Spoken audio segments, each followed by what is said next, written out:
Walter Lippmann's great book, Public Opinion, begins with the following paragraph. There is an island in the ocean where in 1914 a few Englishmen, Frenchmen, and Germans lived. No cable reaches that island, and the British mail steamer comes but once in 60 days. In September, it had not yet come, and the islanders were still talking about the latest newspaper which rolled about the approaching trial of Madame Queloz for the shooting of Gaston Calmette. It was, therefore, with more than usual eagerness that the whole colony assembled at the quay on a day in mid-September to hear from the captain what the verdict had been. They learned that for over 6 weeks now, those of them who were English and those of them who were French had been fighting in behalf of the sanctity of treaties against those of them who were Germans. For 6 strange weeks, they had acted as if they were friends, when in fact they were enemies. End quote. So basically, World War I had begun, but for weeks, none of these people even knew that their countries were at war. Similarly, when it ended, many of them kept fighting for weeks till the news got to them. Then there's the crazy story of Hiro Onoda, a Japanese soldier who was stationed at Lubang Island during the Second World War and kept fighting there till 1974 because he refused to believe the war was over. My point is that we once lived in a time where information traveled slowly and the fog of war was basically a fog of information. You'd imagine that this has changed today, and with so much technology around us, lack of information is no longer a problem. Well, here's the thing, lack of information isn't. But what about the abundance of information? What if there is so much conflicting info around and so many narrative battles and so many echo chambers that the fog of war continues? Indeed, through this recent conflict between India and Pakistan, starting with the terrorist attacks in Pahalgam, there was indeed a fog of war as we weren't quite clear about what was happening. The hyper-nationalists in both countries went wild with crazy stories, and even in more reasonable circles, one could not be sure of the truth. Sometimes it seemed that all news was false, even if some news was useful. Well, one of the reasons I'm doing this episode is to cut through some of that fog.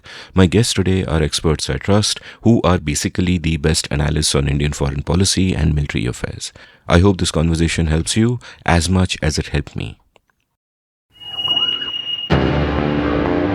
Welcome to The Seen and the Unseen, our weekly podcast on economics, politics, and behavioral science. Please welcome your host, Amit Varma.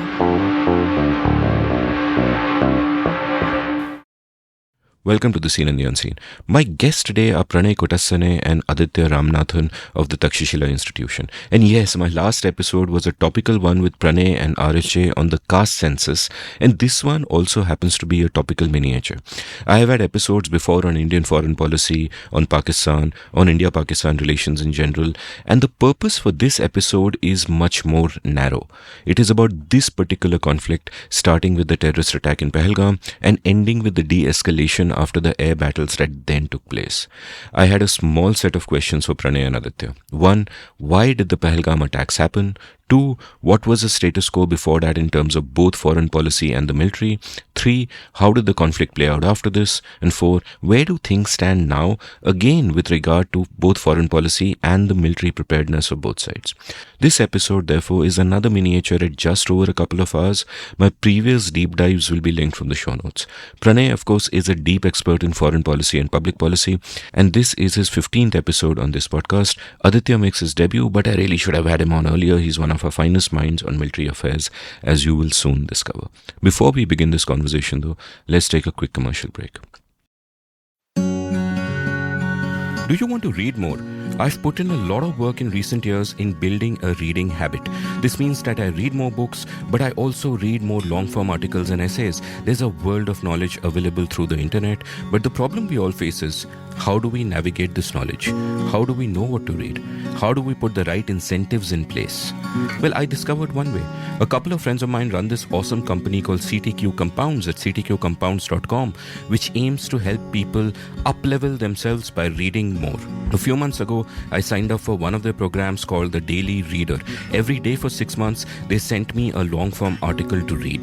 The subjects covered went from machine learning to mythology to mental models and marmalade.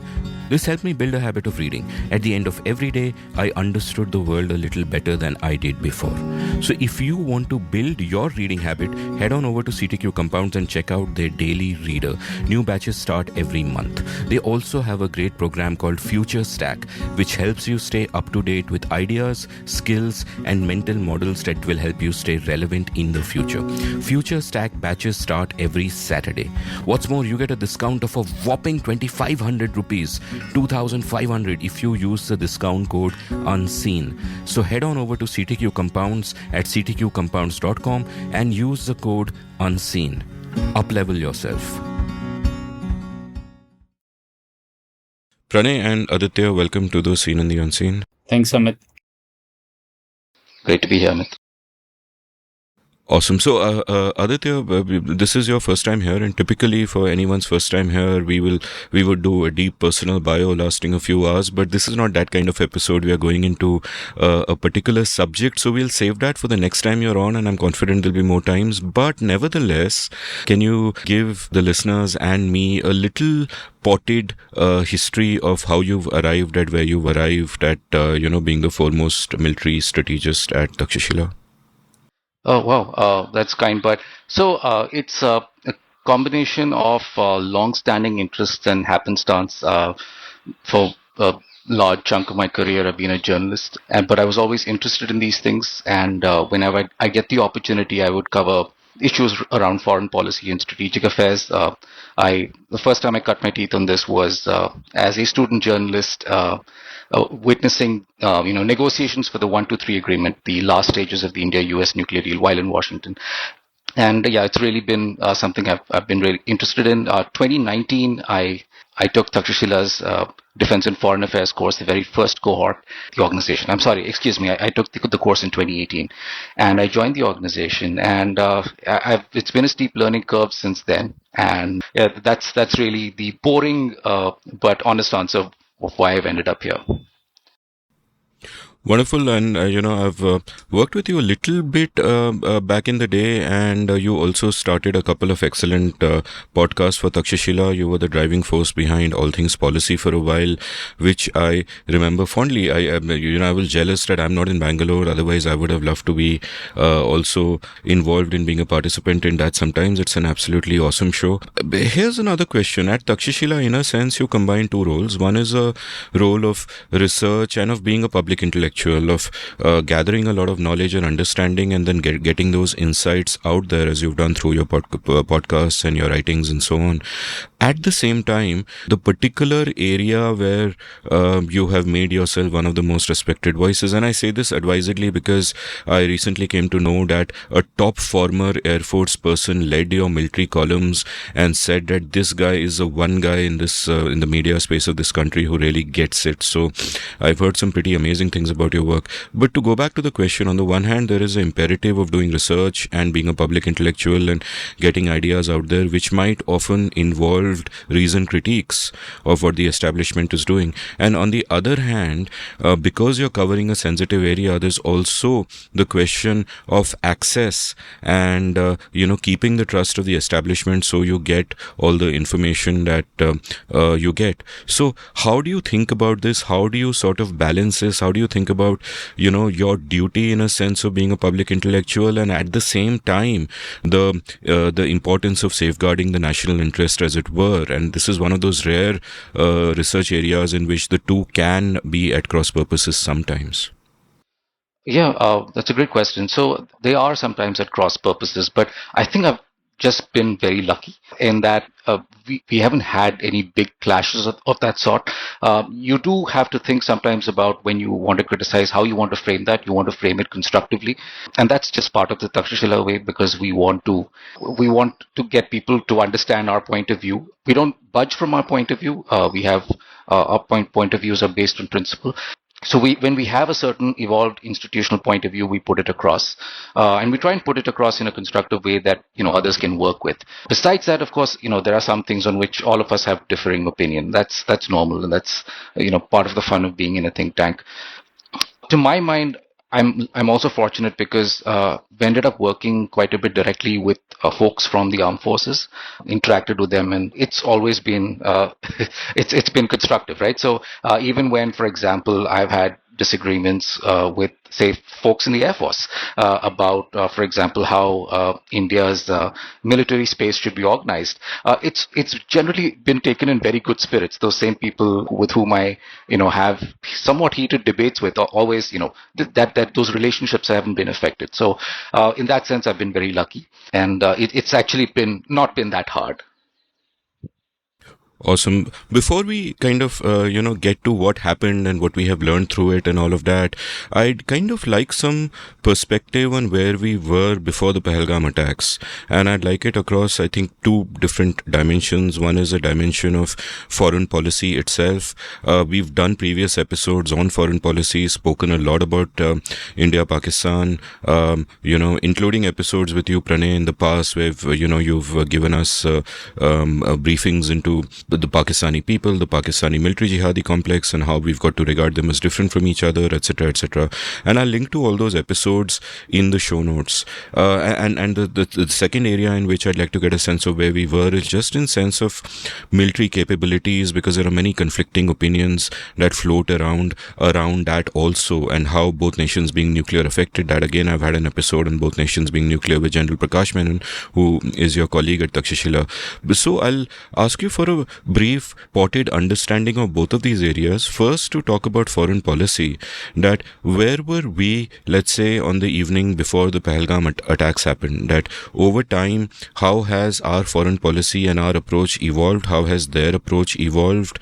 We have, of course, fought the hyphenation in the world's eyes, where India, Pakistan would always be hyphenated, and we are like, no, we are a much bigger nation, we are playing a different kind of game, don't do that, etc., etc. Also, we have fought the centrality of Kashmir whenever India-Pakistan issues are discussed. But overall, as time has passed, and especially over the last just over a decade of this administration, how has our foreign policy evolved when it comes to Pakistan, and obviously not just when it comes to Pakistan, because how our foreign policy has evolved with respect to the US and China affects our relations with Pakistan. So give me a sort of understanding of where that stood before the attacks happened. So I'll begin on this. Amit, if we've looked at MJC, as you already said, Pakistani military jihadi complex, and that occupies the heights of power in Pakistan, right? But feel free to give a sort of potted sense of that also, like any useful framework that you used to look at this. Let's assume that no one listening to this has heard the previous episode, so. So, Amit, let's begin with the Pakistani military jihadi complex. And what we say is that this is Nitin's formulation, the MJC, and we'd written a paper on this. So, the Pakistani military jihadi complex is something that occupies the commanding heights of power in Pakistan. So we think of Pakistan as two entities. So it is like you're batting and there are two bowlers bowling at you simultaneously, right? There was a Pakistani society, the putative state, which has a flag, which has its own national anthem, so on and so forth. But then the one which is occupying the power, occupying all the control over many of the things is the Pakistani military jihadi complex. It is not just the military as people like to think, right? So this is a dense, complex network of various elements. It includes crime syndicates, it includes jihadi organizations, it includes the military, it includes some for-profit organizations, and they are all connected in one way or the other. They have a common purpose sometimes, or at least a broad common objective, and there are various interconnections between them. So this military jihadi complex is the one which is also Pakistan's biggest problem towards Pakistan's own people, right? So there are various people within Pakistan who speak about it, and they have given various names to this formulation. So this is what the MJC was. So a lot of what we'll be discussing takes into account this distinction between MJC and Pakistan, right? So if you look at the last 10-15 years, there was the big changes that have happened are as follows, according to me. One, there is of course, Pakistan's economic position itself has weakened, right? So the military jihadi complex still was able to extract the resources that it wanted, but Pakistan has not been able to improve economically the way it would have wanted to. So all of that has come at the cost of Pakistani people. There have also been various kinds of terror attacks within Pakistan, the TTP, etc. involved. So a lot of the things that they had created, the MJC had created, came back to bite them over the last 10-15 years. So that realization came first within Pakistan. A lot of people started speaking up that, maybe the strategies that we were using might not be the way going forward. So that was a conversation in the Pakistani intelligentsia and the people, not so much in the MJC, but that was going on, right? So that was one. On the other hand, India's economic growth has been much better with a comparison with Pakistan. So that those trajectories somewhat diverged, right? So that was one big difference. Now, related to that, the difference was Pakistani MJC always depends on some external benefactor. So it was the US earlier, and in recent years it has been China. But an external benefactor is very important for them to continue their project and to be able to extract money from outside and do things.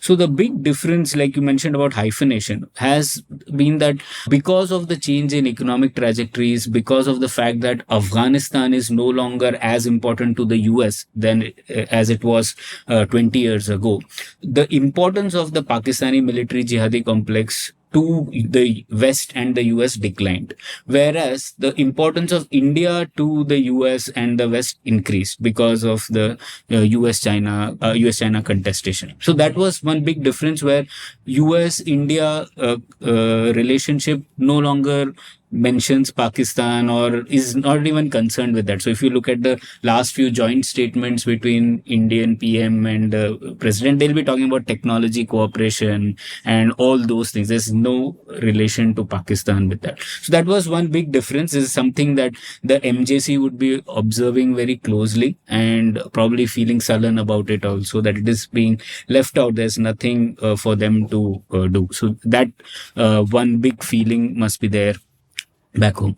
The second idea that India had with respect to Pakistan over the last 10 years was that because we have many other things to do, there's China to handle, there is US relationship, technology, etc. So the strategy was, we'll ignore Pakistan. Like the best way is we will just keep them out of the conversation with us. Like we don't want to get involved and get sucked into bringing peace in Pakistan or changing things. So we'll just ignore them, let them be. The Indian foreign minister also made it a point to generally not even mention Pakistan by name. So he used to call him the Western neighbor and things like that. So generally, you do what you want to do, let us do what we want to do. Okay, so that was the thing. This continued within Pakistan itself. There were big changes, right? So first, the MJC started getting some pushback, and then it brought when Nawaz Sharif was in power. Nawaz Sharif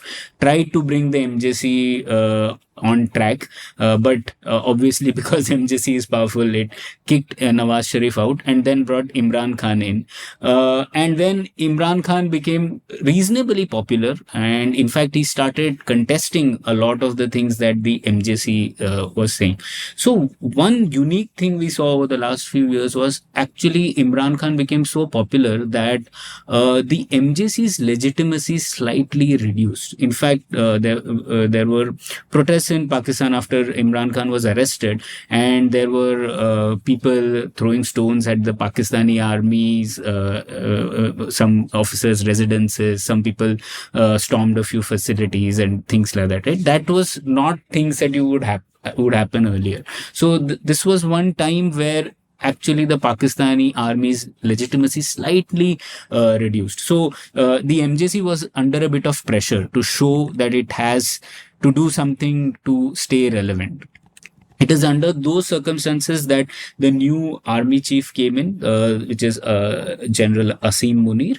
So he came in and he has he's coming in at a time when the MJC is under pressure, when people still think that Imran Khan was the one who should have won the elections, even though he was in the jail. His party was not allowed to contest, but people who were who contested as independents, who were really PTI people, were won a lot of seats. So, but still, the MJC brought in Nawaz Sharif's party back into power with Shehbaz Sharif at the forefront. So it is just musical chairs, MJC is still holding the chair, someone else comes and sits there. So MJC is still there, and that's where Asim Munir has a point to prove that they are still relevant. They want to show things, and that they still control the commanding heights of power, and they are also capable of handling other adversaries that the Pakistan MJC reckons. So this is broadly how I would put the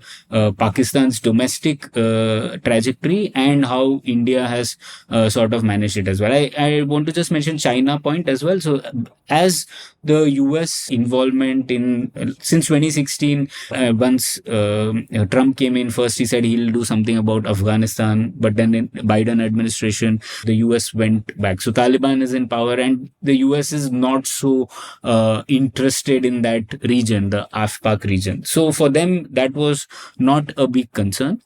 For Pakistan, a lot of the things became through China. And China is not like the US in the sense that it doesn't give the kind of grants, the kind of free money that the US gets. Obviously, China is $12,500 per capita versus $64,000 per capita. So China's relationship with Pakistan was conditional, but largely related to this China-Pakistan economic corridor, which was supposed to be a flagship project, which will bring a lot of good things to Pakistan. It was a flagship project for China as well under the Belt and Road Initiative. Not a lot of it got delivered, but still China and Pakistan did get entangled a lot, and that involved government to government relations, people to people relations, and market to market relations as well. So that we'll come to that, how Chinese military also supported Pakistan and things like that. So that is one. The other big milestone that I'll say this and stop is the removal of Article 370 in India. So that was one thing which happened. And again, India's stance was that this is our territory. This is part of India. We are doing things according to the constitution. So we'll do that. That in Pakistan again was because Pakistan has its designs over J&K, etc. There was a feeling that something big has changed, but there was no immediate action after that, but that was one big political thing that happened amidst this. In between, there have been skirmishes. There was first the Uri attack in 2016, to which India responded with surgical strikes. Then there was another attack, the Pathankot attack, right? And then there was the Balakot strikes.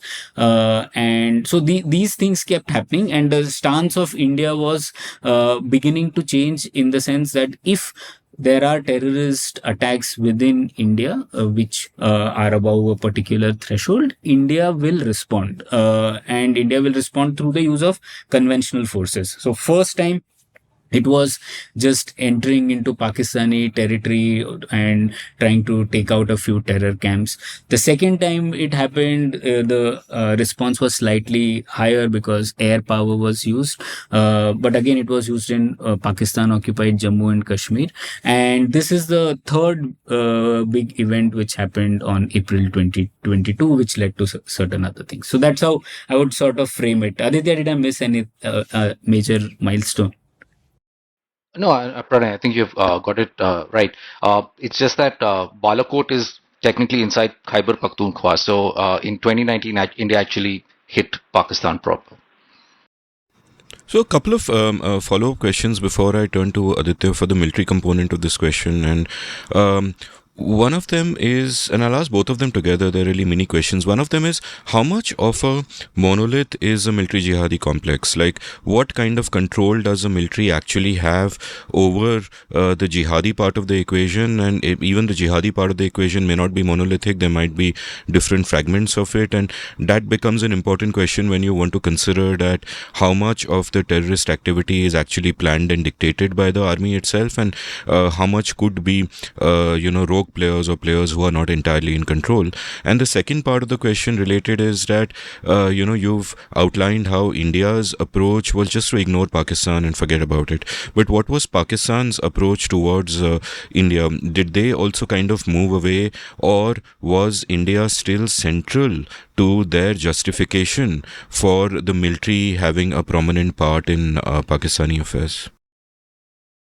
Yeah, so MJC, obviously it's a complex system, which means that it is not as if everything is centrally directed and it is controlled others. They have a common purpose, they have a common principles, and things like being antagonistic towards India are very central themes which join all the elements of this complex, right? So within that, there might be rogue actors, there are other elements. But I would say if you look at the connection between the army and the jihadi node, when it comes to Pakistan's western border, the relationship between these two nodes are not that strong. So, for example, Afghan Taliban is something Pakistan has supported, but not everything that Afghan Taliban does is always dictated by Pakistan.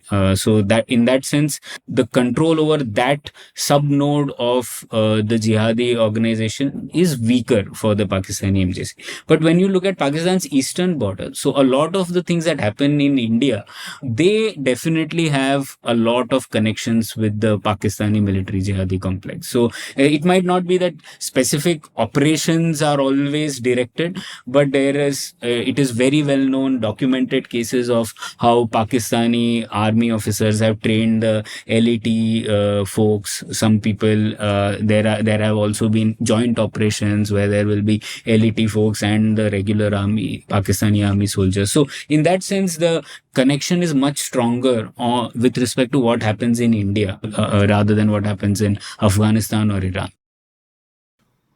Awesome. And what about, the second part of the question, which was about, has their foreign policy also kind of moved away, or has that stayed the same simply because, that is how the military can justify its continued dominance? Yeah, so their policy has actually not changed much because it is the Pakistani military jihadi complex which is in control, right? So they would have, the putative state of Pakistan would have wanted to do things. So in fact, when Nawaz Sharif was in power last time, he did make statements. In fact, at that point of time, the Chief of Army Staff of Pakistan Army was Bajwa, General Bajwa, and he also mentioned that, this is, we should do our own things. We are not so bothered about the biggest threats come from within. We have to solve things here, etc. So those kinds of statements were trying to make the point that India has been making, that let's sort out our own problems and we don't need to bother about each other.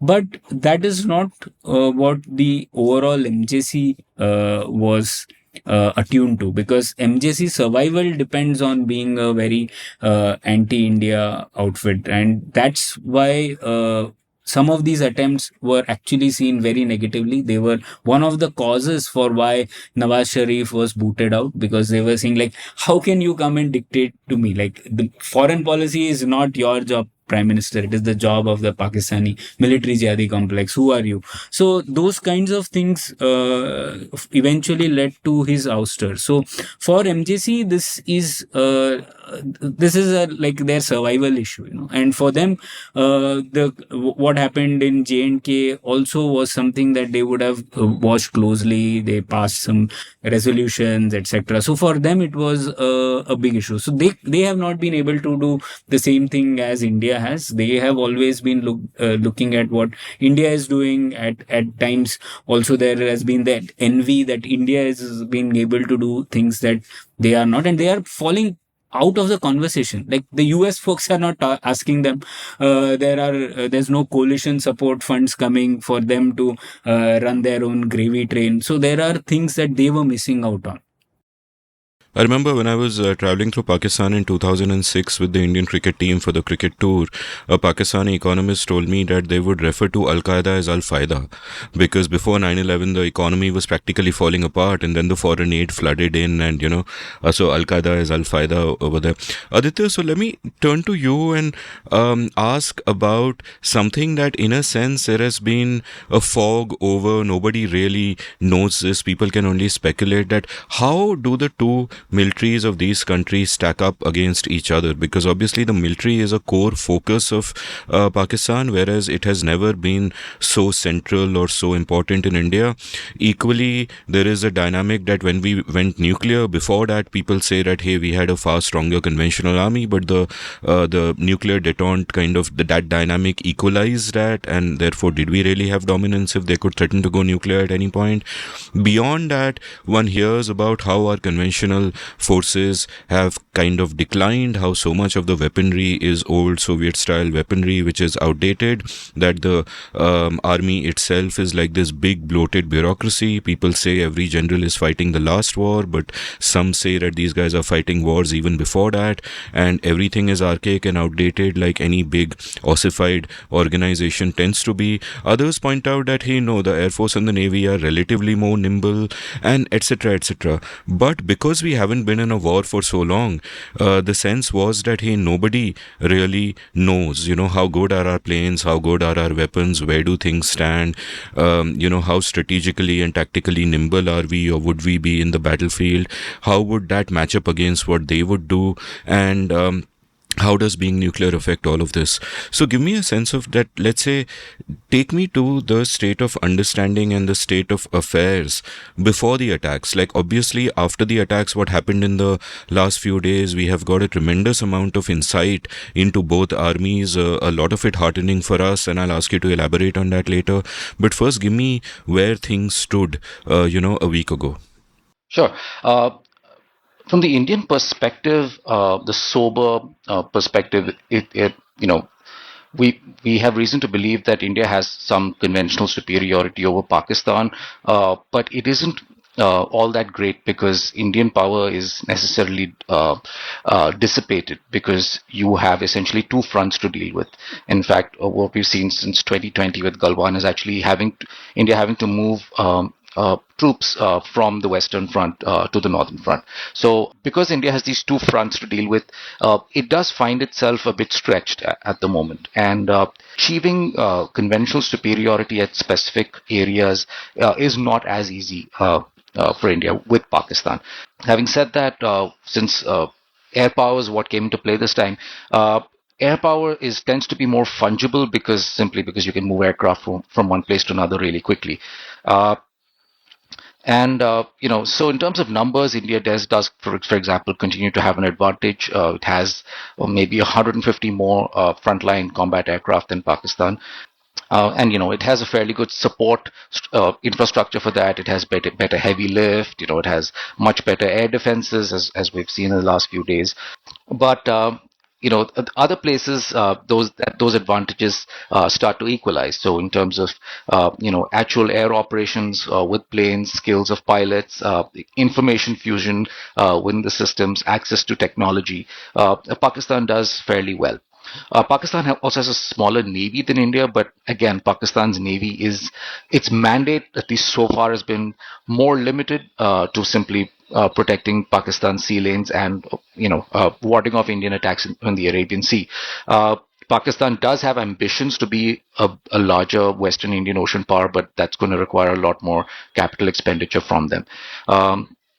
Pakistan would also like there's been talk in Pakistan that they would like to take their nuclear deterrent to sea like India, but that's again not that easy. You will need to, even if you use conventionally powered submarines, their ability to go out far into the oceans is limited, and you have to develop submarine launched ballistic missiles, or have cruise missiles, which is another option Pakistan has. So it's a little more complicated for Pakistan there. Having said that, For an economy that is less than 10% of India's size, it's punching above its weight.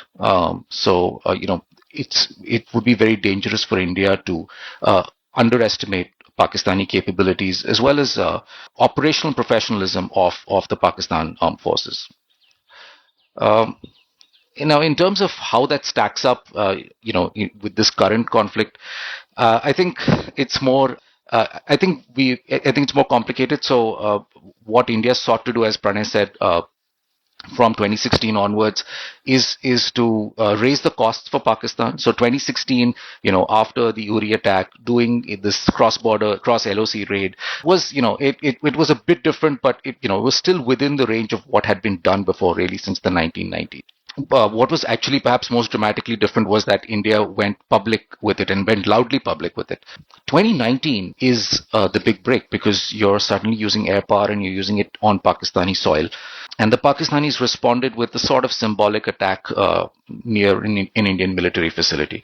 So, that's a different ball game altogether. And, whatever the actual tactical consequences of the Balakot strikes and the Pakistani retaliation, there were good reasons in India to believe that India had successfully raised the costs for the Pakistanis because any kind of conventional clash is very difficult to predict. And, over a long, prolonged conflict, Pakistan is likely to come worse off. So even if, in a short skirmish, Pakistan, believes it's shown its ascendancy over India, but over a prolonged conflict, that's likely to be reversed. So, there's some reason to believe that. And, this is necessarily a little squishy because deterrence is ultimately in the eyes of the beholder, right? So when an adversary is deterred, they basically think the costs outweigh the benefits. Now, I don't think any of us actually believe that the MJC sponsorship of terrorism and is going to stop, or that we are not going to see any more mass casualty attacks in India.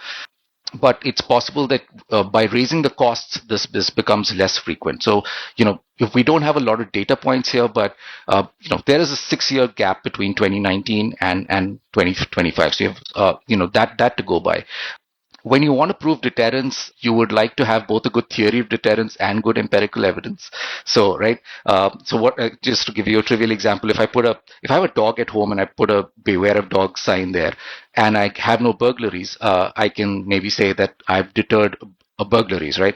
Now, if the dog I have is this ferocious pit bull and it's a bad neighborhood and my neighbors have been burgled, but I haven't, I both have a good theory of deterrence in that I have this ferocious dog and I have good empirical evidence that I haven't been burgled while my neighbors have.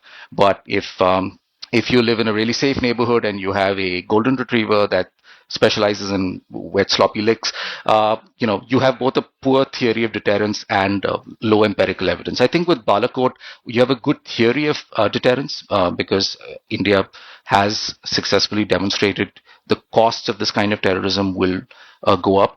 The empirical evidence is there, but it's a couple of data points, so it's not that great. So I think India had a good case for that, and I think that was what really convinced India that it needed to continue going down this path after Pahalgam happened. Now, as far as what happened in Pahalgam, from what we understand, Pranay, jump in. Before we go to that, again, just coming to the economy and the defense, how the two stack up. Again, I want us all to remember that we are talking about two Pakistans. So even though the economy of Pakistan is going down, it's a zero-sum game there. So all the things that who's losing out is the putative state and the Pakistani people. It's not changing it's not having that much impact on the Pakistani military jihadi complex. They are still buying things not from US, then they are buying it from China or others, right? So even if you see the latest defense expenditure numbers, there haven't been years where the defense expenditure is going down, even though the economy might be going down, right? So they are still extracting what they can. So in that sense, the asymmetry between India and Pakistan's military balance will not be as much as their economy shows. The number might show that, we are doing great on the economic side. They might not, but the military comparison, if you see, the difference might not be that stark.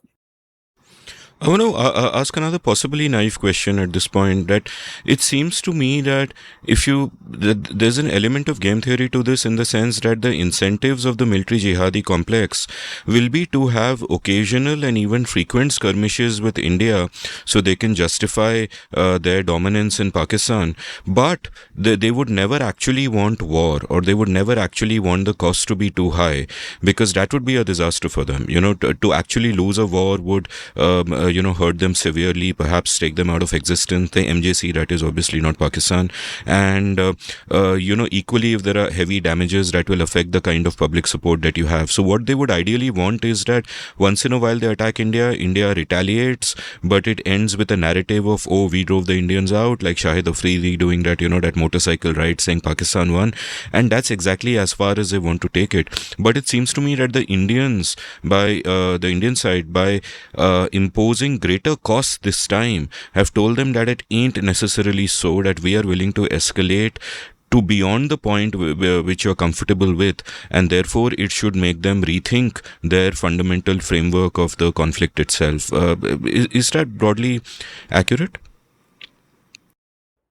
Yeah, I think that is true. So the MJC would want, and that's why so many things have kept happening. That's why they invented subconventional warfare in the subcontinent. So that's their strategy, to always have terrorists on tap and do things as they want to, and always keep poking India, right? So that was their stance. But obviously, they don't want it to go beyond a particular threshold. And that's why they also bring in the nuclear angle in, right? So they fear that, they know India has somewhat more conventional power. So to stop that from going beyond a point, they always say that, we have some tactical nuclear weapons, we can bring that into play. And all those stories are told in order for them to always be in this subconventional warfare zone, where they can keep doing the stuff, and India doesn't have much options on its side. So that's true. I think their aim is to keep doing some things which keeps them in relevance. Always they project themselves as the defenders of Pakistan's ideology and the border, territorial and ideological frontiers. That's, I think, Christine Fair's phrase. So that's what the military wants to be doing, and for that, having a hostile India relationship works out quite well. Let's talk about Pahalgam, and why it happened in the first place, which is like deeply confusing, and I think we are still in a little bit of fog over that. And one theory which was doing the rounds was that there was an attack in Balochistan before this, where 26 people were killed, and they were all male, no women were killed. So similarly in Pahalgam, 26 people were killed, and they made it a point to kill only males. And therefore the theory is that this is retaliation, that either we made Balochistan happen, or they think we made Balochistan happen. And if the latter is the case, that we didn't actually cause the attacks in Balochistan, but they think that we do, then I see two different narrative dilemmas at play here. One is Pakistan's narrative dilemma, that once they internally ascribe it to India, because there the official public line is that all the terrorism here is fomented by India. So once they do that, then they have to be seen to respond to the Balochistan attack. And then equally that creates India's narrative dilemma, that once Pakistan does something like Pahalgam, even though they meant it as a retaliation to our alleged action in Balochistan and they are not taking it forward, we have to retaliate, because obviously we can't allow such an attack to pass. And therefore it almost feels like a trap, which is why I asked earlier that is the MJC a sort of a monolith, because that brings in another angle, that maybe it is not the MJC which is making the attack happen, but these guys. But if it is the MJC making these attacks happen because of something we can't control in Balochistan, that complicates the whole matter. So how much do you ascribe to this theory that it was a retaliation to Balochistan? How much do we actually have the capability and the competence to do attacks over there? I thought the rational thing for India really would be to step back completely and say, hey, we ain't fomenting trouble anywhere. You guys are not worth our while. We'll just focus on our own economy and our own growth. So what's really happening here, and whether or not there is any truth to this angle?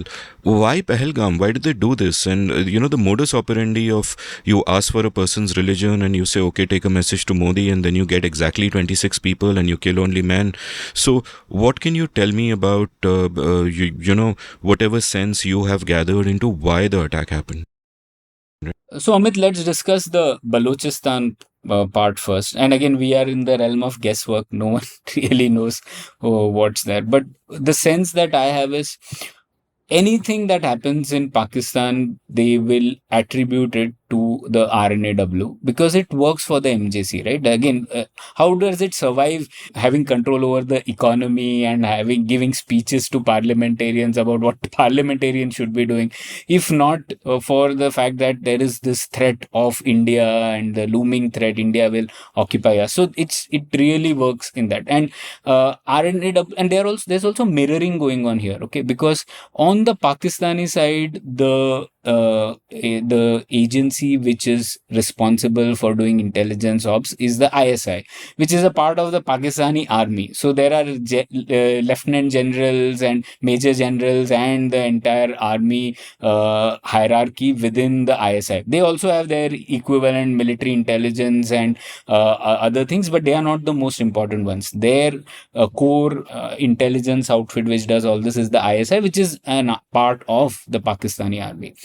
Now, so for them, doing terrorist operations, etc., is what they do. Like, that's what they have been doing. So when something happens within Pakistan, they always try to see, and even people there, I think, see that India is also capable of doing exactly that, because, that's how it is structured. But India's intelligence agency is structured very differently. There are career bureaucrats here, and I'm sure they must be having gathering intelligence, they must be having sources, they must be having some operations across the world, but it is not the type of thing that the ISI does, right? So the fact that how people within the Pakistani army have trained LET and they fight alongside them, that kind of thing, do you expect career bureaucrats in India to do? Like, I mean, this is just probably people seeing Salman Khan movies and Iktha Tiger thinking that, right? So for us in the Indian setting, I'm sure it would be foolish of India if India is not listening to what's happening in Balochistan, and I'm sure we are not making that mistake. So it's always useful to keep your eyes and ears on the ground to at least listen to what is happening to your adversary. I'm sure every intelligence agency worth its salt must be at least listening, doing that. But for the Pakistani army to claim that such a big attack, which has killed civilians and in a train and the kind of thing that was done, to attribute that to India is just, I only see mirroring there and nothing else. There's absolutely no proof has been presented, or no proof has even been thought of that how does this link if you connect all these elements. So I think it's just mirroring at work. Now, when you come to Pahalgam, so this was about the Balochistan part.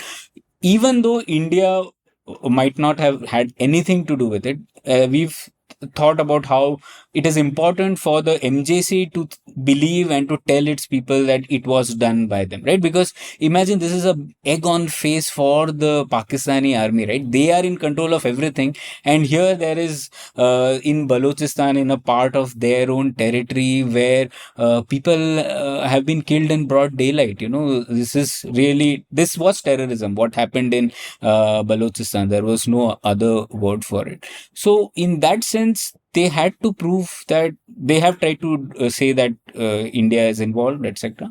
And I'm sure it's not just this event. Many of these terror plants many people are operating. They must be sending people to Kashmir, etc. And when the opportunity strikes, they attack, right? So there will be many projects must be cooking at various points of time. So they were trying to see an opportunity. And I think what they did in Pahalgam shows it was not just about killing men and 26 men. It was about killing Hindus Hindus and people. So that was very clearly a message that they wanted to send, is that, yeah, this we are doing against the people in power, against Hindus, and this is what needs to be done. In fact, if you see the in Pakistan army also took that line later when they attacked after May 7, they attacked Gurudwaras and others, and they maintained that all of this were false flag operations by Indians. So India is itself doing these. In fact, Pahalgam attack was also done by Indians because they want to. This is how they see Muslims, and this is how they want to get back at J&K and things like that. So it's a very diabolical thing. But from their point of thing, I think there is internal consistency when they are thinking from that point of view, that India is so broken from this religious point of view that they actually believe that Indians can do this. That's my reading of this situation. Can I just jump in here a bit on this question of Balochistan? So let's, we don't have to assume goodwill on India's part. So let's assume India is perfectly capable and willing to support Baloch insurgents. There are still some really big constraints for India that don't exist for Pakistan. Number one is we don't have contiguous territory with Balochistan.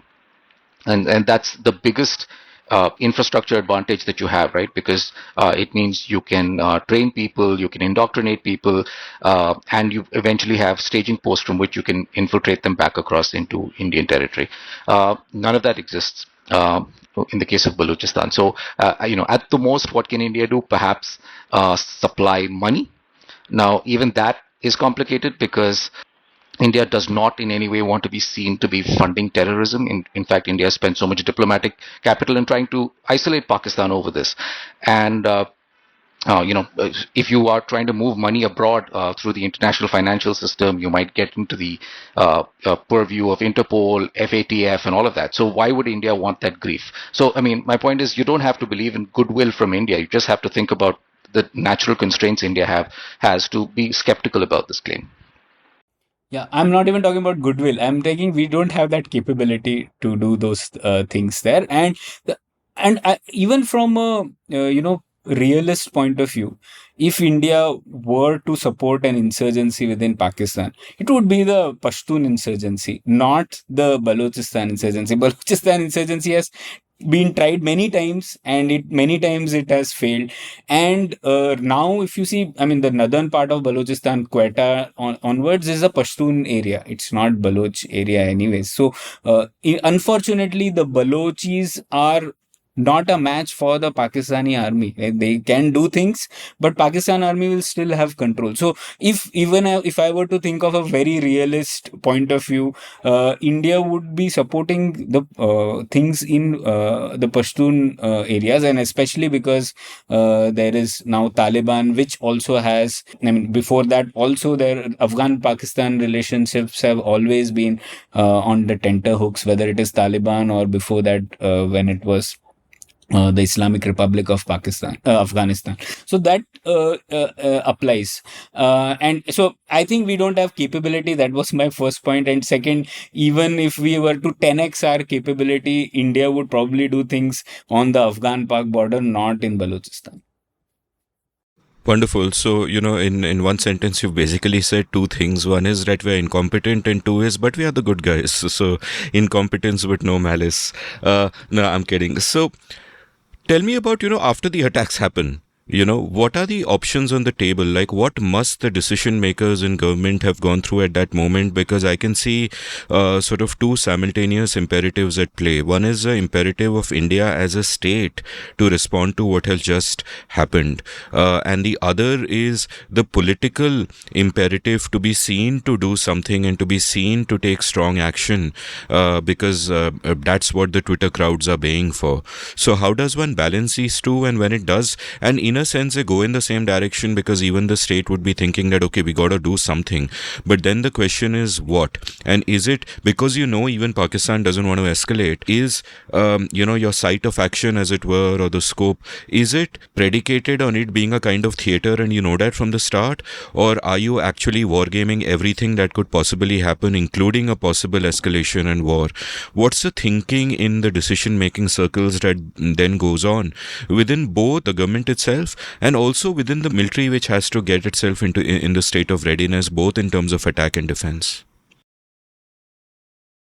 So the way I see it is, broadly, when such a thing happens, three options are possible. One is strategic restraint. So you say that, what we did after 26/11, for example, right? Said, yeah, this was wrong, etc. But we will not do anything directly against the Pakistani military. We'll let the world notice what Pakistan really is, and we'll move on. So that's one option that probably would have been discussed.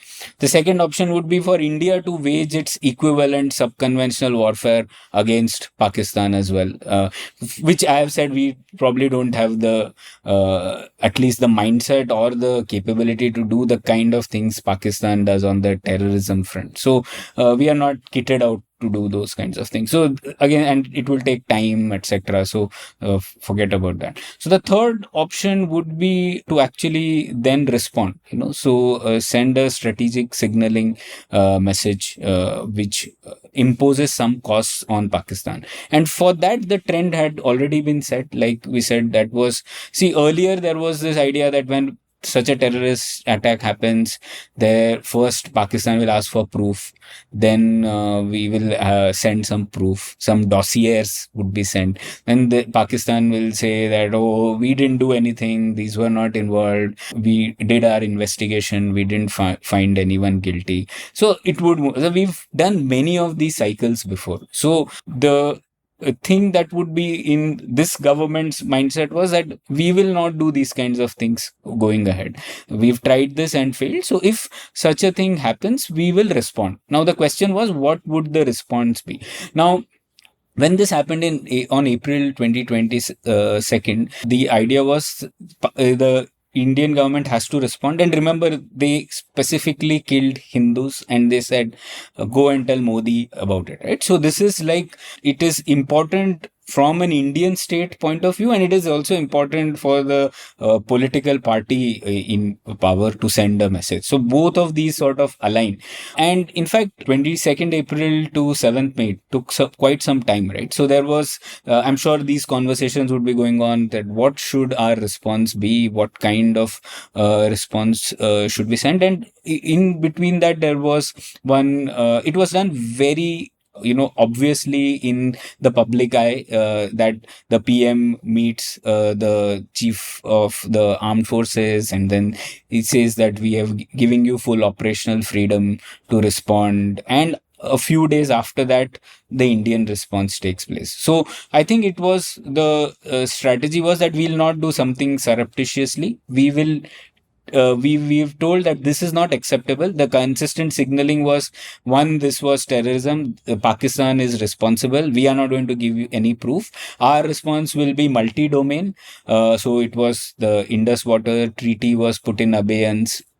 And a lot of the things which were non-kinetic also happened. That was the first thing. And after that, some people in India thought, okay, this is our response. We should not do much. But if you look at essentially what I told, there was an alignment of, it hurt the Indian state. It also directly hurt the political formation in power. So they had to respond in that sense. So, and the template also had been said that post Uri also we'd done something. We'd also done something after Pathankot and the Balakot strikes. And this was a notch higher in terms of what had happened, right? Tourists being killed in this way. So in that sense, a military response was what seemed something that would happen. In fact, before this happened, we'd written that a kinetic response is likely, but not imminent is what I had written. But it happened a few days later, 5-6 days. Why did you think it was not imminent? Like likely but not imminent?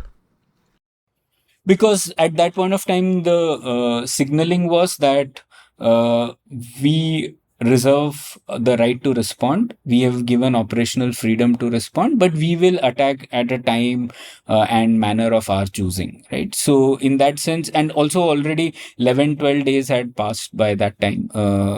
So I think the Balakot strikes was 12 days after the attack in India. So in that sense, the time had also passed. So that's why I felt that it would happen, but it would take some time. Yeah, I was even more skeptical than Pranay. I actually thought it would take longer for an Indian strike. So yeah. Aditya, we had a bet which I have won. Yes, I actually owe you a full 1,000 rupees. Yeah. Yes, I did say that India would respond, which Aditya didn't agree. So I'll just tell you why I think that. So after Balakot, I mean, you definitely had reason to believe India had achieved some degree of deterrence, or at least imposition of higher costs on Pakistan. And it was clear what sort of conventional option would be feasible for India. Where I was more skeptical was whether a government would consider it worth its while, because because of the risks involved, and politicians don't necessarily like those risks when you're dealing with an external adversary. So I thought that if the government believed it could manage this politically, it would seek not to conduct a conventional response.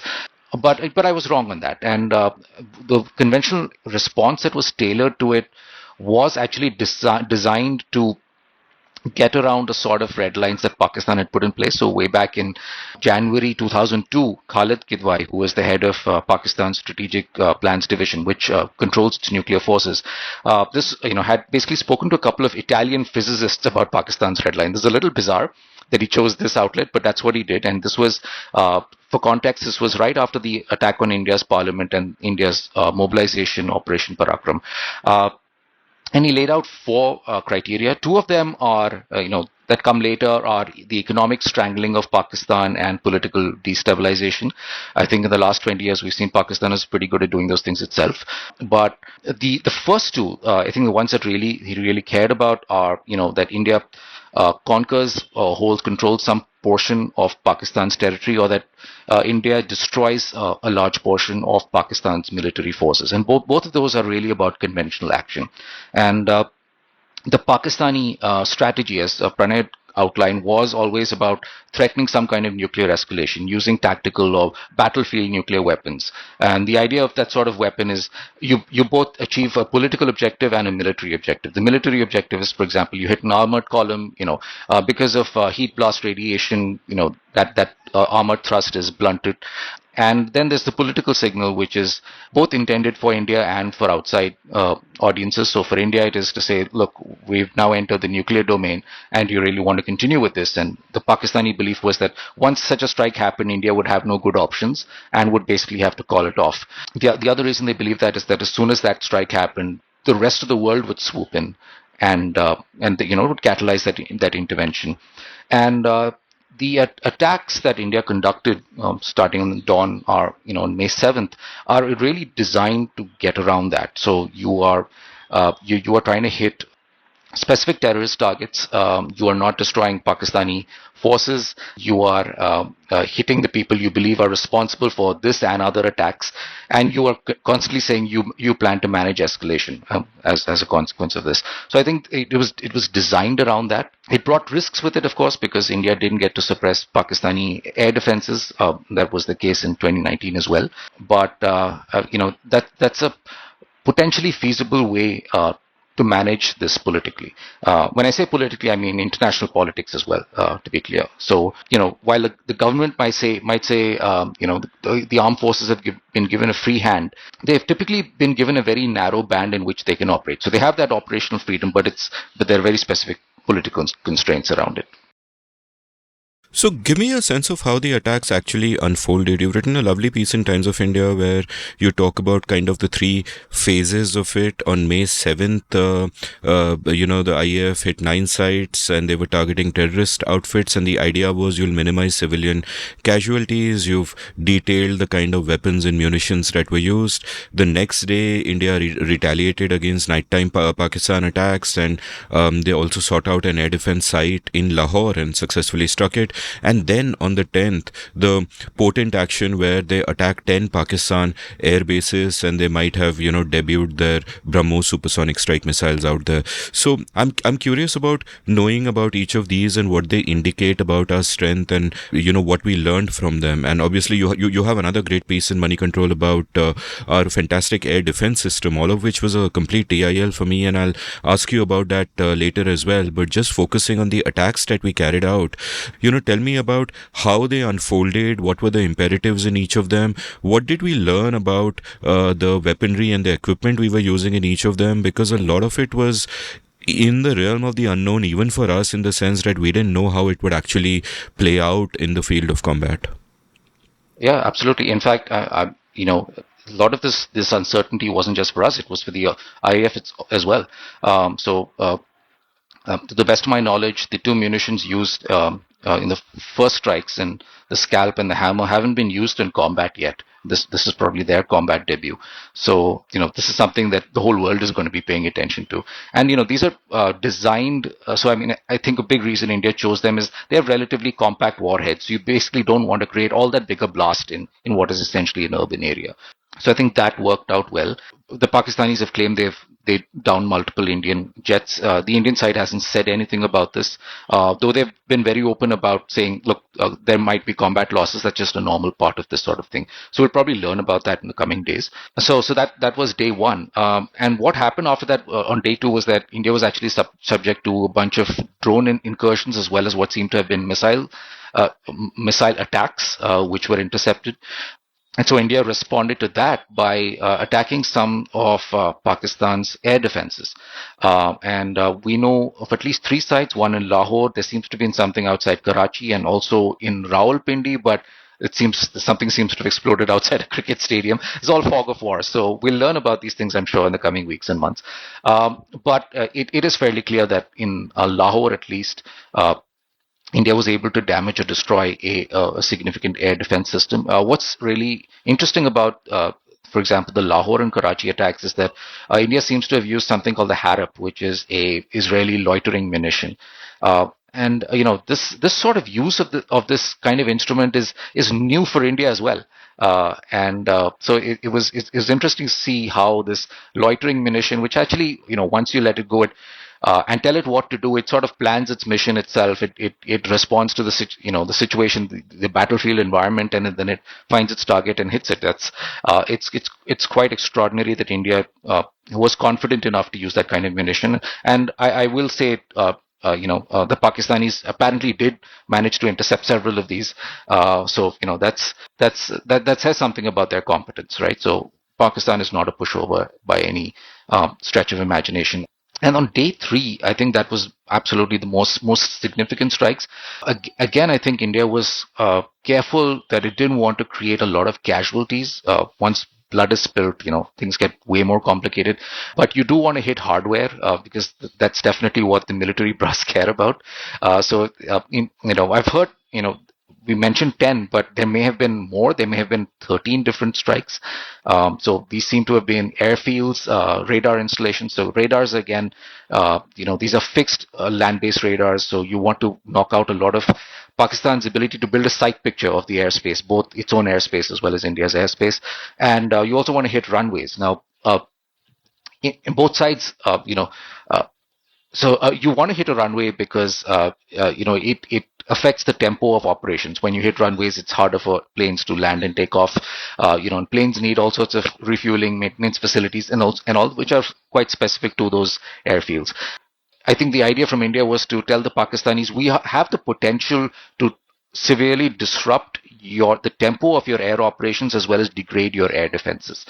By itself, it wasn't a large-scale strike, but it was an audacious strike from India. And I think that was really what catalyzed foreign intervention after that, whether or not India wanted it. The following day, a few hours later, Pakistan claimed to have struck 3 airfields in Punjab. But so far, satellite imagery doesn't seem to bear out any significant damage at any of them. So this seems to be mostly a story of India striking sites in Pakistan, though also potentially Pakistan managing to engage at least maybe 2 Indian jets, but that's not clear yet. So yeah, that's the story of the attacks. These are unprecedented in really 71. We haven't seen anything like this, and even in 71, it's really hard to go and hit Chaklala, for example, but India seems to have done that quite successfully. And this naturally by itself, you're talking about escalation with Pranay. This would definitely be discussed very in great detail in the NSC, in the decision-making process with members of the armed forces involved. And, because the questions there are, not necessarily about deliberate escalation, but also about inadvertent and accidental escalation. Accidental escalation is less of a problem. It's when somebody launches something by mistake or something. It's not what you intend. Inadvertent escalation is a little more complicated because it's basically about unintended consequences from something like this. You misjudge an opponent's red line, or you hit something that you didn't intend to hit, and that potentially creates escalation. So while that risk may be small, it's irreducible beyond a point, and that's something that needs to be constantly managed by both sides. So yeah, that's really the story of the Indian strikes, and I think that's the biggest story from this whole episode. So I thought I was trying to look at the narrative aspects of this, Amit, when this was going on. Like, what is happening? What are the stories people telling? So, if you look at that, right, like I said before May 7th, already there was a signaling from the Indian side that something will happen on the military side. That's why this operational freedom thing has happened. And remember, at this time, both sides want to de-escalate beyond a point. Yeah, MJC, as you already mentioned, doesn't want to let it go beyond a point of time. They can't manage it, and India also doesn't want to get embroiled in the whole Pakistan business, that it will only pull it down rather than take it anywhere. Right? So it was clear from the outside you want to escalate, but then you want to also de-escalate. But things don't work out the way they want to, right? So first, when they do this May 7 strikes, they very intentionally have said some strikes will happen because operational freedom, etc.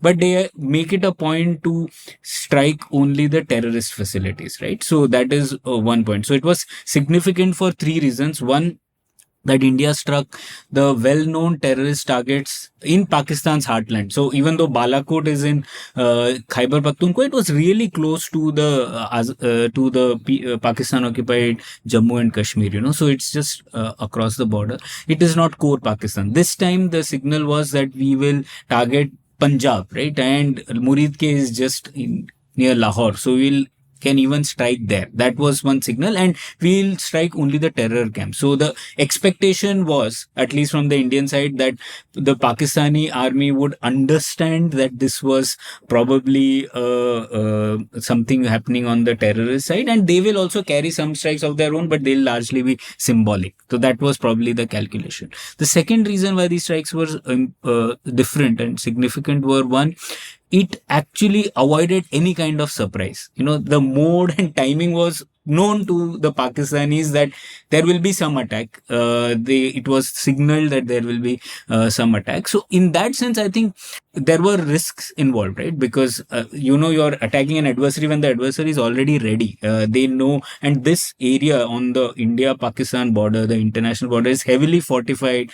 There are air defenses everywhere. So it's very difficult for India to do an operation without Pakistan not knowing. So having said that, India did that intentionally, I think, because it is a sort of a commitment device, right? Even in that you are willing to respond in full view, knowing the risks, because you are trying to indicate that, I am willing to do crazy things because that is the point, right? That I am not going to be fearful of the fact that you will attack, and that's why we will respond. So that was like a commitment device that, yeah, things are risky, but we'll still take that risk, and we are willing to absorb some hits to us as long as we can attack the terrorist camp. So that was the second reason. And the third one was also, it was proportionate. It tried to contain escalation, and it all the things were done from India's airspace, so there was not the kind of things that happened last time.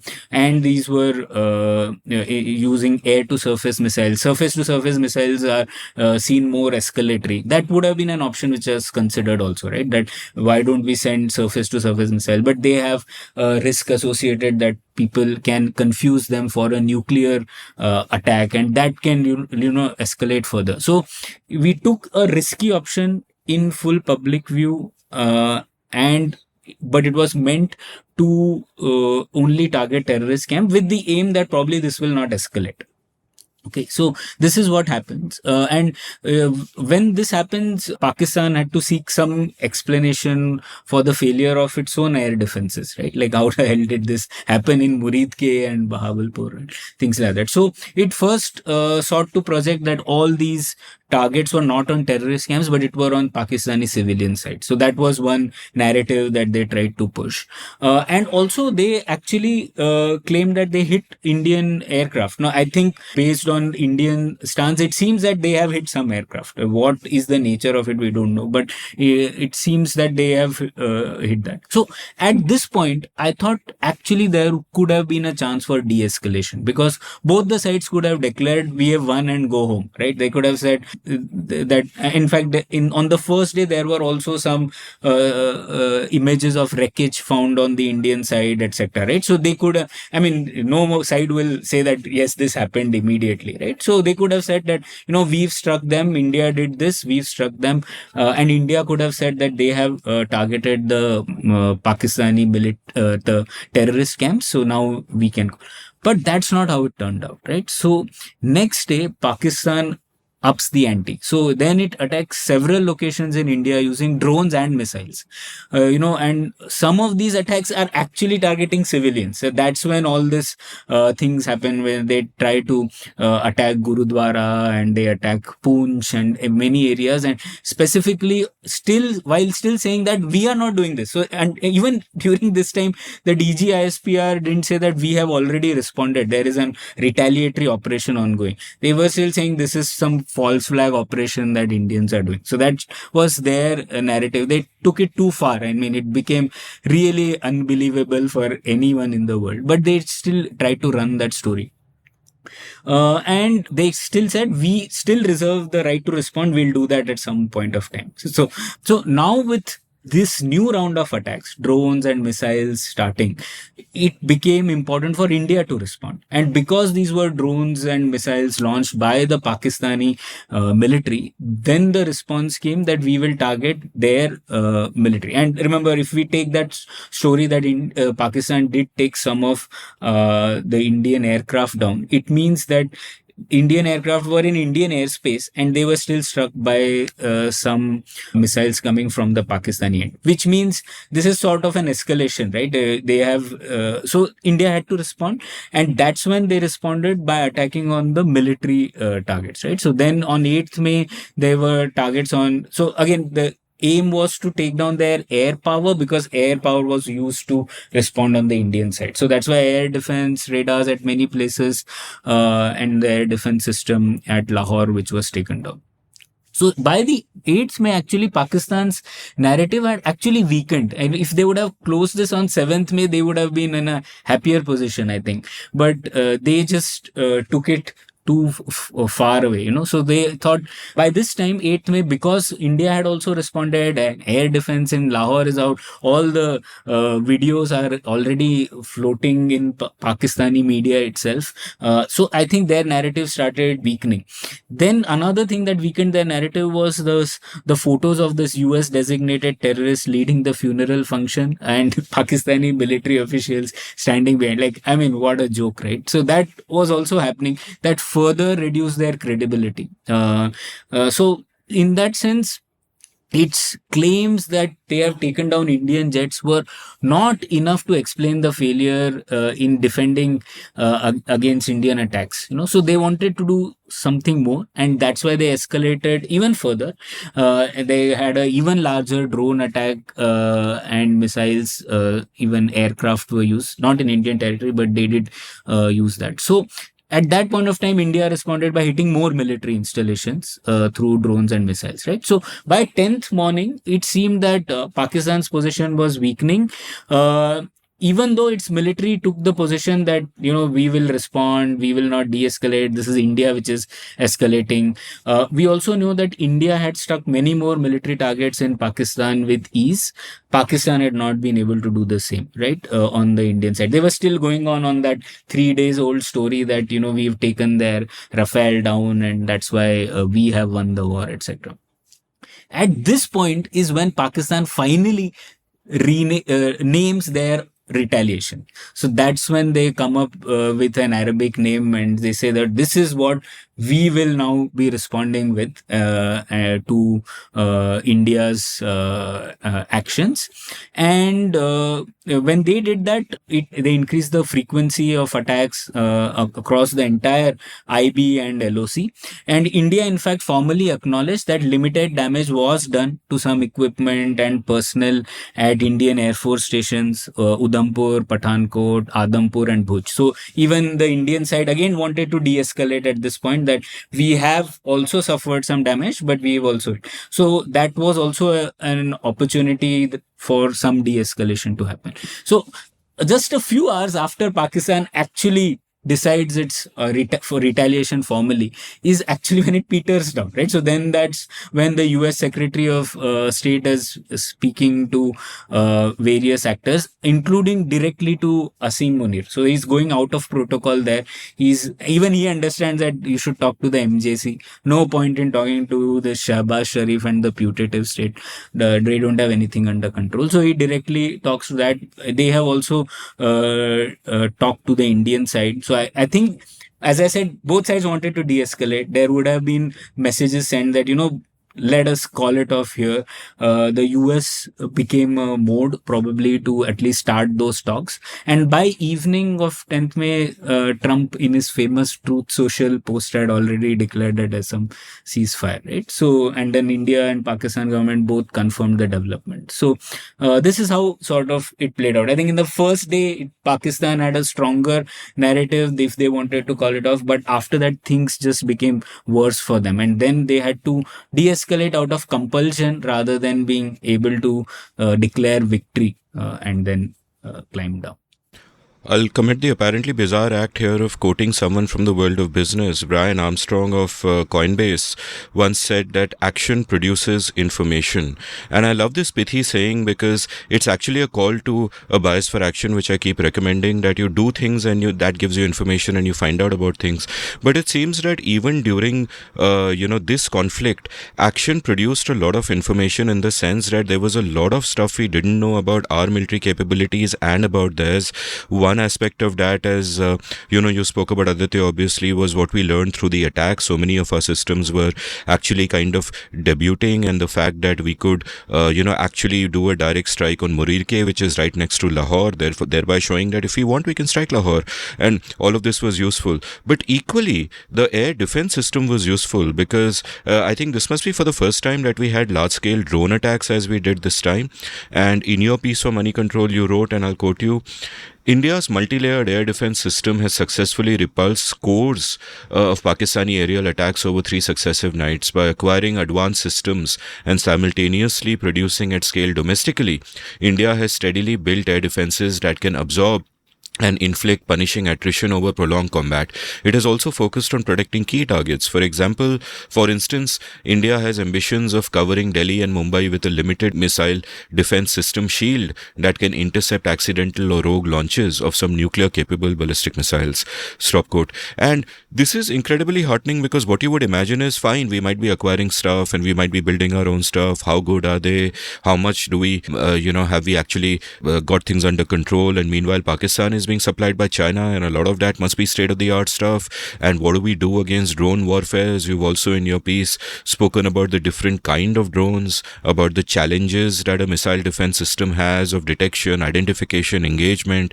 It seems deeply complex. When it begins, the people on either side may not have known that will India withstand those attacks, or will it completely crumble and will it be a disaster? And it turns out that it was, in that sense, a massive victory for us. us that it really worked, it worked well, and that action gave us a lot of heartening information, and it gave them a lot of information as well about their shortcomings and what they should do next time. So give me a little sense of all of this. Sure. You're absolutely right. It's this action that's actually produced information, because you don't really know how good these things are until they are used in combat. We don't want to see combat, but that's when you actually learn about these things. So, for example, we'd heard a lot of good things about the Akash missile, but it seems to have been used more than once. During this conflict, and it seems to have acquitted itself well. So, there we have information. But yes, stepping back, I think what we saw was India really dealing with a very complicated air defense environment. And, if you look back historically, this is, there's always been this push and pull between those who attack and those who defend, right? So the British invent radar, that technology proliferates during the Second World War. We all know that story. And then you have later you have jet aircraft, and so jet aircraft necessitate the development of surface-to-air missiles, of guidance, and all that. And then you have anti-radiation missiles, which actually designed to attack radars. So and that is layered with electronic warfare and all of that. That becomes complicated. What we're seeing of late is the addition not just of more sophisticated electronic warfare, but also of drones of various kinds, which can basically saturate an air defense environment. And drones can be used for a lot of things. So they can, yes, of course, you can use them to do attacks, by themselves, because they're small, they're hard to detect. They can go under the radar, but they can also go and saturate and confuse air defenses. Right, and that's what the Pakistanis seem to have been doing, trying to confuse it, trying to probe it, look for weaknesses, see what trying to get a pattern of how the Indians respond to this in order to be able to launch other kinds of attacks. And in the future we might see these being used for other purposes, directly jamming Indian radars, attacking Indian radars, so that other attack vectors, more capable missiles and so on, are then used after those defenses have been weakened. And so India was actually dealing with this really complicated environment. Another thing that India had developed in the last few years is a so-called a counter UAS system, which is really cooperated by the Indian Army. And again, this is at fairly nascent stage, and we weren't always sure how effective this is. UAS simply means unmanned aerial systems. That's just a way of saying drones, little drones.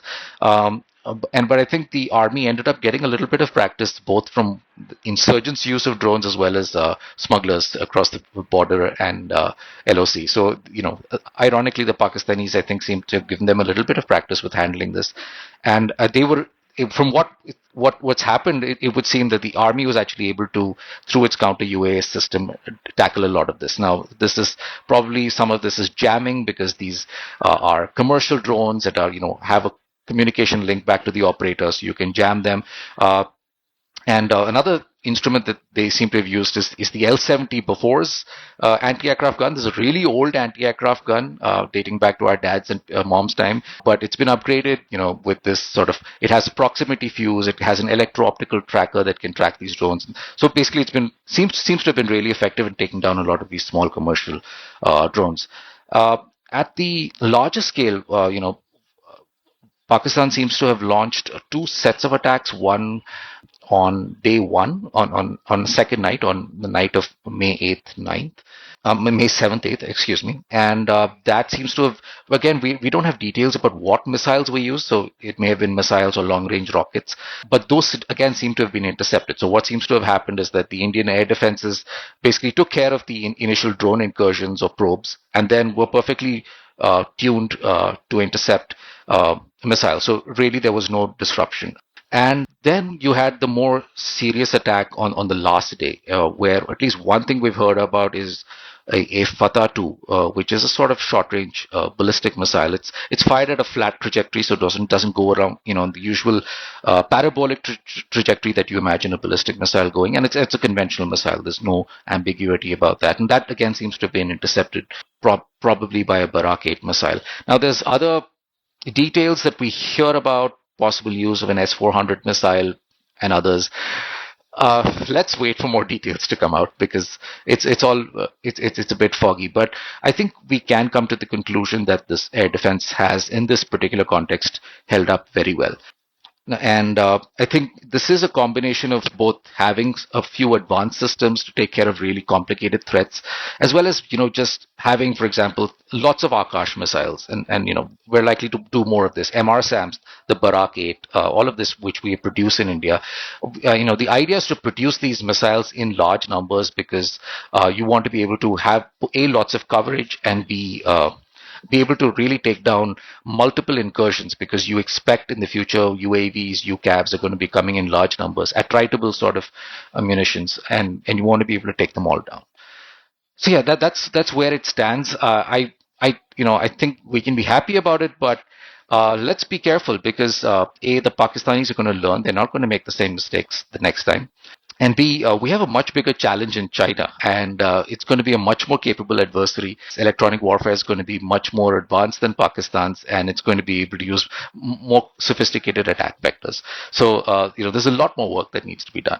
You had mentioned the ballistic missile defense shield. So, this is still, there are two capable missiles for this, but this is still a work in progress, and this functions a little differently from normal air defenses, because this is ultimately about nuclear weapons and nuclear strategy. So India is not trying to build a big shield against nuclear weapons. That's not how it works. India has this no first use pledge, and it's what it tells its adversaries is that there will be a sure retaliation if there is a first strike. So, this is not meant to get into nuclear war fighting, but it is meant to stop an accidental or rogue launch. Because let's say, for example, there's an accidental launch, which is not something that's completely implausible. So if there is an accidental launch, if you are able to defend it, if you're able to, intercept it, you have managed to diffuse that crisis at that moment, right? After that, the two sides can talk to each other, and their hotlines, it can diffuse it. But if you can't stop that missile and it comes and hits you, what happens after that, right? So it's really like an insurance policy, and it's meant to be that. It's meant to provide you some insurance in case something really goes wrong. But it's not about getting into nuclear warfighting. Let's take a quick digression. You said accidental launches like that are plausible. Explain how, because it seems to me to be something that would be incredibly rare, because there would be so many layers of decision making and safety built into actually launching a nuclear missile. Yeah, there are. So there's personnel reliability. Then there are different levels of access that are given. But for example, in a crisis, sometimes authority may be delegated. That's always a possibility, though both sides would actually be very careful about that. But things can go wrong technically. Now, we don't know the details of Pakistani's launch protocols, but things can go wrong. So I don't remember when, but fairly recently, an Indian Air Force jet did accidentally launch a BrahMos missile into Pakistan. Now, BrahMoses are not nuclear missiles, and it's just a BrahMos missile, so there's a lot more delegation. But I think that's illustrative enough of the risks involved here. So we don't want that sort of thing to happen. Pranay, when we met yesterday, and by the way, for the sake of the listeners, Pranay was over in Pune, and a bunch of us made a day trip and had a good time in Pune. And Pranay, you mentioned to me while we were there that this was a strategic victory but a tactical defeat for India. So explain both of those. Yeah, so after we spoke, I added one more layer to it. So I think there is 3 levels, right? So there is tactical, operational, and strategic. So tactical level focuses on winning battles, individual battles, etc., individual engagements which happen.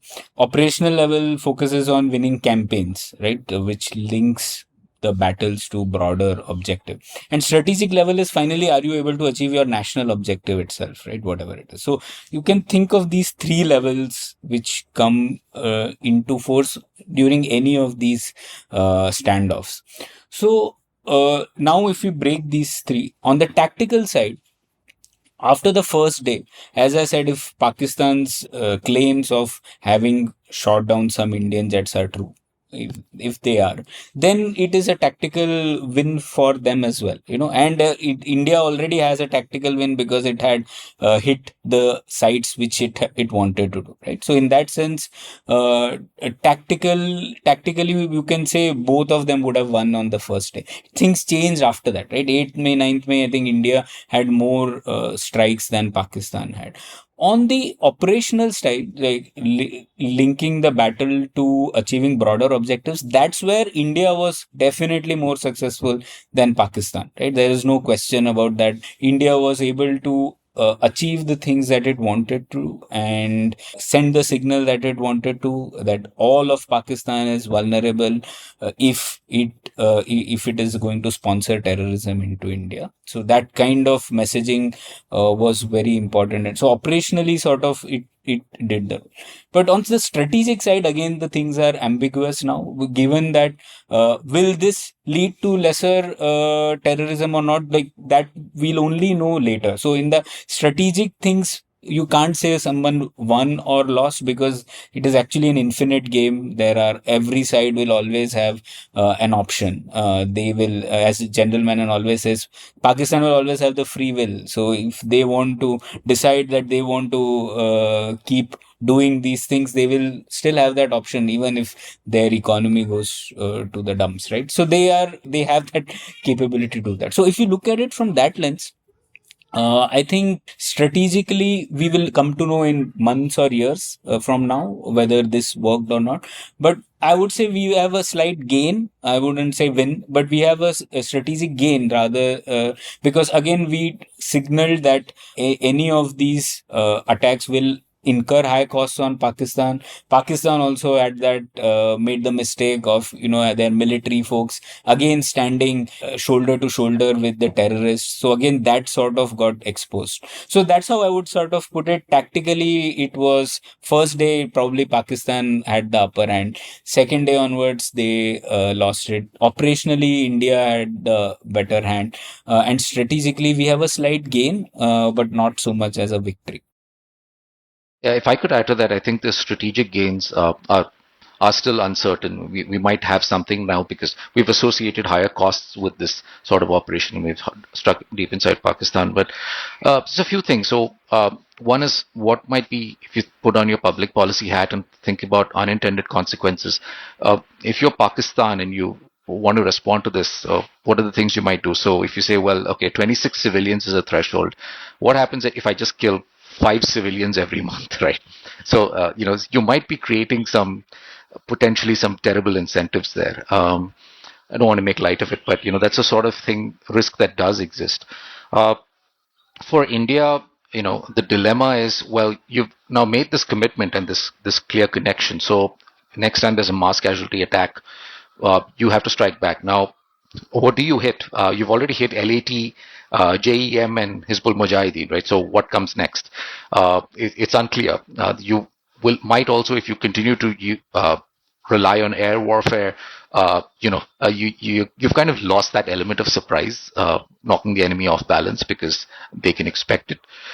So that's another dilemma for India. How do you respond? And finally, because the Pakistanis are going to learn from this, next time again is going to be unpredictable. How much of this is a game that India will think is worth playing, right? Because we have more important things to do. We have an economy to run. The world is going through this big transition with trade, right? And we want to make the best of it. So that should be our focus. We don't want the world associating India with this interminable conflict with Pakistan. So those considerations will come up, and those tensions will exist. Another fundamental tension I think that exists every time India does this is, so obviously a major goal for India here is raising the cost for Pakistan. But there's also just the domestic political imperative of being seen to be doing something, right? And so you have, I think, two competing objectives that India has so far managed to deal with, which is one is being seen to be doing something and also not having managing escalation, right? So you have to do that, and how India will do that, I think, is going to challenge India's strategic planners, in the coming years. Amit, I was thinking, like, again, if you look at the lens that there are two bowlers and one batsman at this end, if you look at that lens, there are two different goals that you have to achieve. One, for the MJC, this we'd written in a paper earlier, you want to hurt but not humiliate them. Because if you humiliate them, they will do the same thing in some other way, in other things. So you want to hurt them but not humiliate, first. And second, you also want to hurt things in Pakistan such that the Pakistani putative state, the other side, knows that the problem is the Pakistani MJC, not India. Because if the other people start thinking that actually India is the problem and MJC is our savior, which is what MJC is trying to do, then it in fact again reinforces everything. Of course, now, I mean, you can impose some costs, so there will be some sort of deterrence. They will think twice over whatever they want to do. But some crazy person can still override those, right? I mean, imagine if there is another Imran Khan like character who's stronger and another Asim Munir kind of character who wants to prove that no, MJC is still in control and we've not lost the track.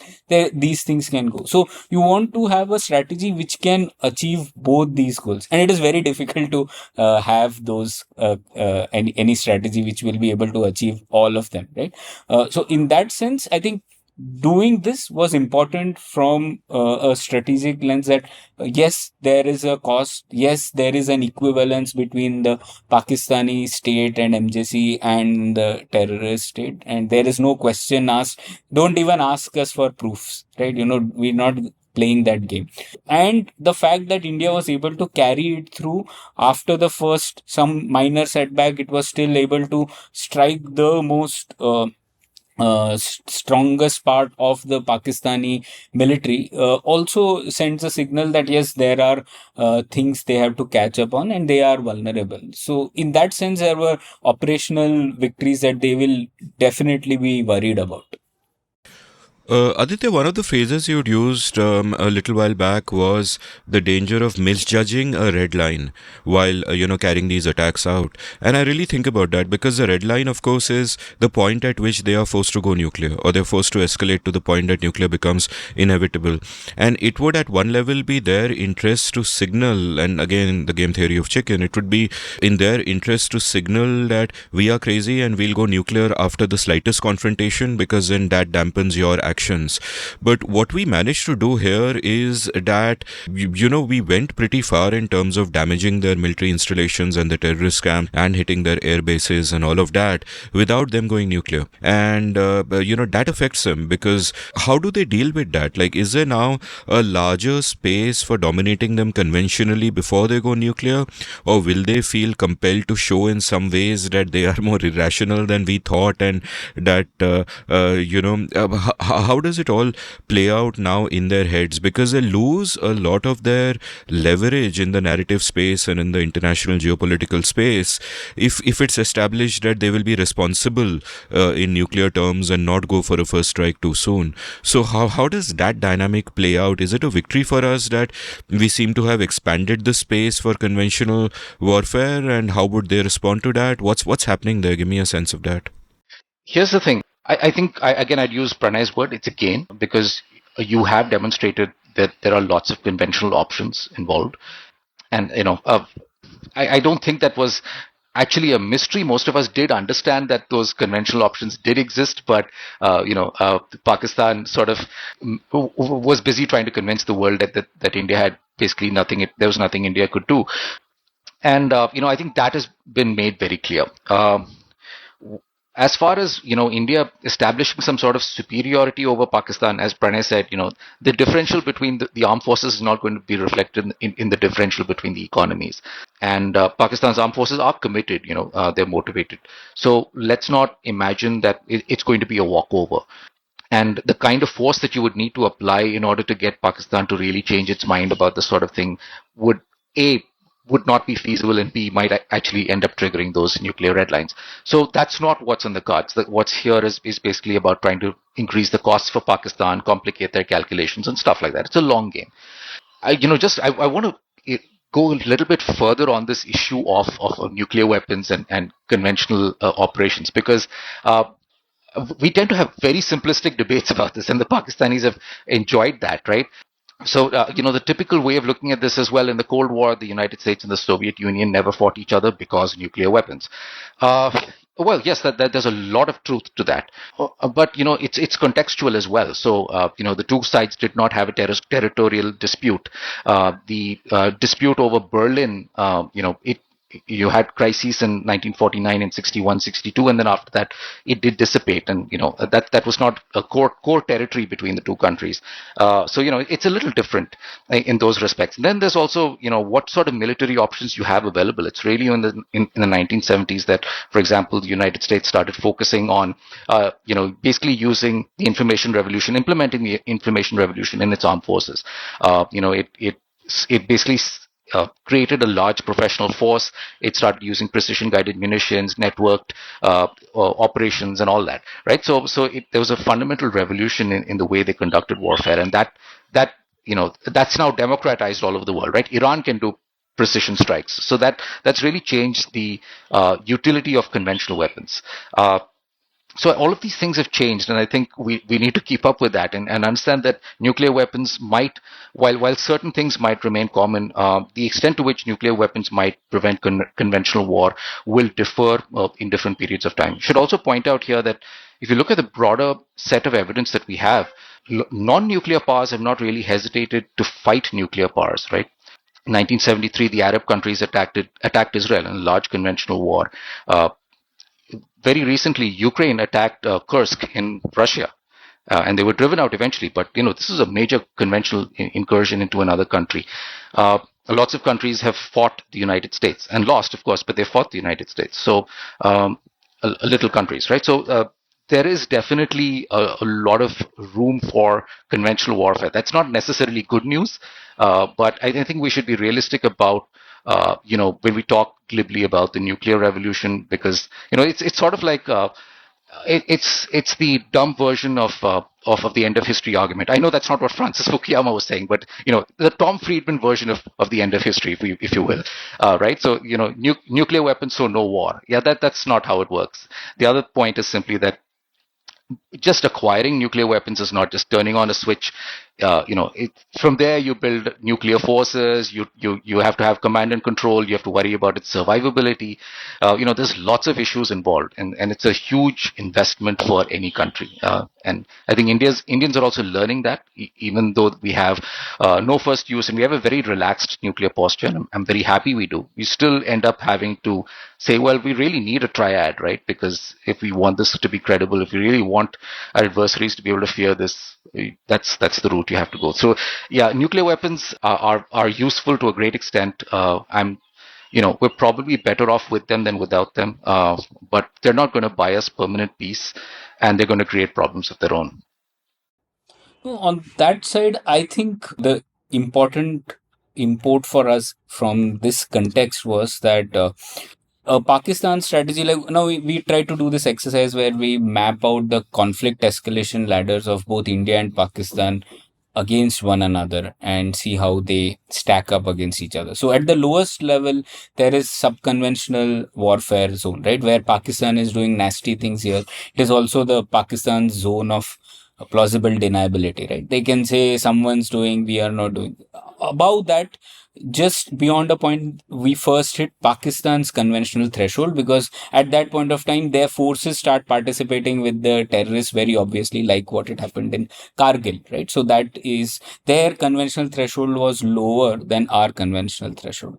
And their nuclear threshold, they always want to bring it down. That's why they talk about tactical nuclear weapons and all the stories that they tell, because they want to equate India's conventional threshold with their nuclear threshold, in the sense that they'll keep doing the nasty sub-conventional stuff. They might sometimes even try to do things like Kargil, but as soon as India brings in its conventional forces, there might be things that they can do on the nuclear side, and that's what they try to convince the world about it, that not just the big nuclear weapons, they also have some tactical nukes, etc. To which India's response was that all these weapons are nuclear weapons weapons are nuclear weapons, we don't worry if it is tactical or strategic. They will get a nuclear response from us. So in that sense, India tried to equate their nuclear threshold will have consequences, and we will be meeting them with that. So if you try to map this, it's difficult to do this in a podcast, but in a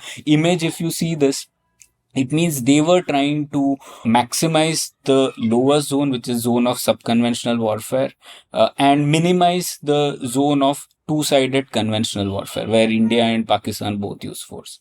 Now, if you see with what has happened over the last few years, India has sort of demonstrated that Pakistan's nuclear threshold is much higher than what they claim it was and what they were telling the world. So first, India opened up the space. India lowered its own conventional threshold below Pakistan's after Uri by responding through surgical strike. So first, India proved that actually beyond subconventional warfare, there is a zone where India can respond. And, it can be called a single-sided conventional warfare, or we called it the post-Uri normal. And with these attacks, actually, India has proven that there is also a zone called both-sided conventional warfare, where both sides can use their conventional forces and there is no nuclear threshold being hit. So in that sense, we have.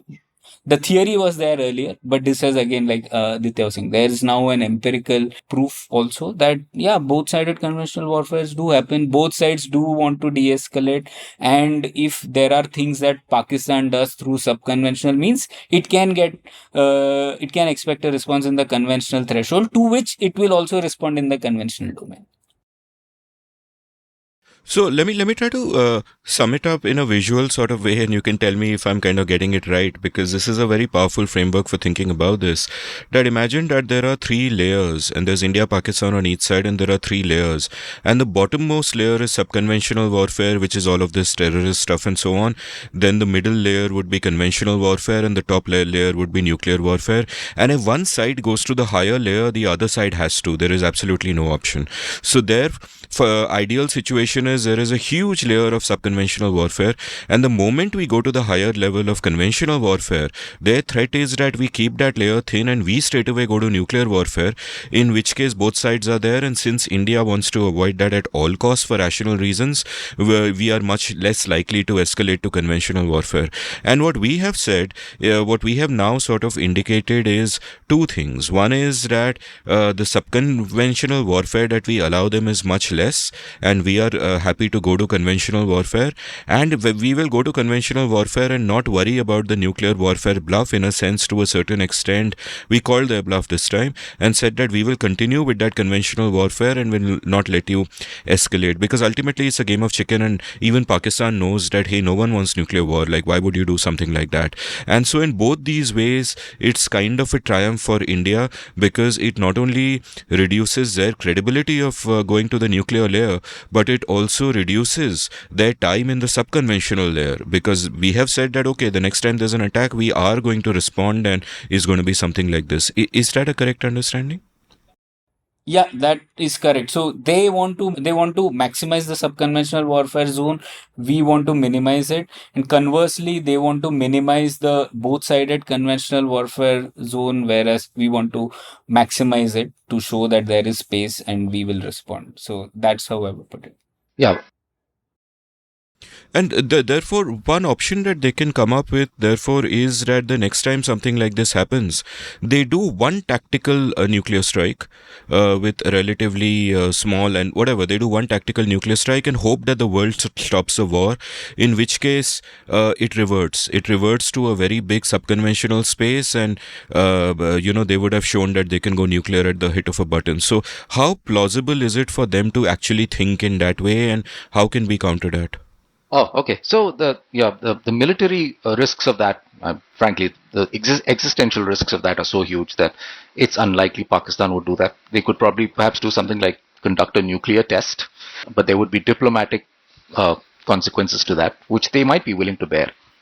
But yeah, I mean, just if we were to turn this framework into a phrase, it would be that India has pried open the conventional space by pushing down the subconventional space and pushing up the nuclear space, right? That's what India has done. For Pakistan to be able to push that back with, for example, a tactical nuclear weapon, at the moment you hit some troops in any Indian military facility or Indian troops, even if they're operating within Pakistan, all bets are off about what happens next. Because yes, India's doctrine says massive retaliation, but it doesn't say how massive. It doesn't say what exactly India will do. Do Pakistanis really want to go into that domain? Over here, basically both countries are sort of putting the onus of the difficult decisions, the onus of the difficult escalation decisions on the other. So a sub-conventional strike from Pakistan puts the onus on India to respond with conventional military operations, and India's conventional military operations puts the onus on Pakistan to consider the nuclear option. But that's some way off in the distance. Yeah, and I would just say that for Pakistan, those nuclear weapons are not just aimed at India, but they're also aimed at the rest of the world. They are meant to catalyze intervention in its favor. So, let's talk about where things stand now. And I want to do this also across two different domains. And one is military capability itself. Like, we've learnt a lot of useful stuff. Some of it has been heartening. At the same time, we lost 2 or 3 aircraft, whatever the number might be. There is word going around that one of them might be a Rafale, which could be a big disaster. There is one school of thought which says that, hey, the Rafales are actually the only modern aircraft we have. And there are 36 of them, and we lost one, and the rest is old Soviet era stuff which will fall apart. But then, as it turns out, the Air Force did a pretty outstanding job. So, there is a fog of information happening there as well. But in a broader sense, what can we say about the challenges for, the Indian armed forces today? And I don't just mean the challenges that you laid out in your wonderful piece in Money Control, where you spoke about, 3 levels of challenges, which are drones and expendable munitions saturating the airspace. You already spoke about that. Supersonic and hypersonic missiles, and also stealth aircraft. Those are like technical challenges, and I assume that people within the armed forces will be working on them. But I mean the larger kind of challenges that, there is that saying about how every general is fighting the last war. And here things are moving so fast, we don't even know what the next war is going to be. We have seen what the massive use of drones has done to the landscape in the Russia-Ukraine war, where a lot of the truisms of modern warfare have just flown out of the window. I worry about the use of drones even in subconventional warfare. Like, what could stop somebody putting a lot of money in and actually using drones for terrorist activity? Imagine 1,000 drones armed with homemade explosives just going into an Indian city, and then that's easy to organize, and there is perhaps even plausible deniability if they engineer something like that.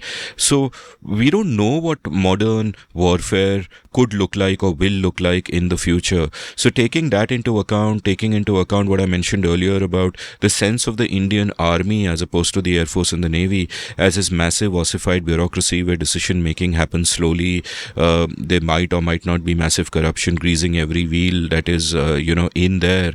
So one hears a lot of that in the popular discourse. So we will rely on you, Aditya, to bring us up to date with where do things stand as far as our military apparatus is concerned. What are the key challenges at a larger strategic level and at an organizational level that they are confronted with? How do we think about all of that? Because our potential enemy in the future is really not just our Western neighbor, but also China, and that's a whole different ballgame. Yeah.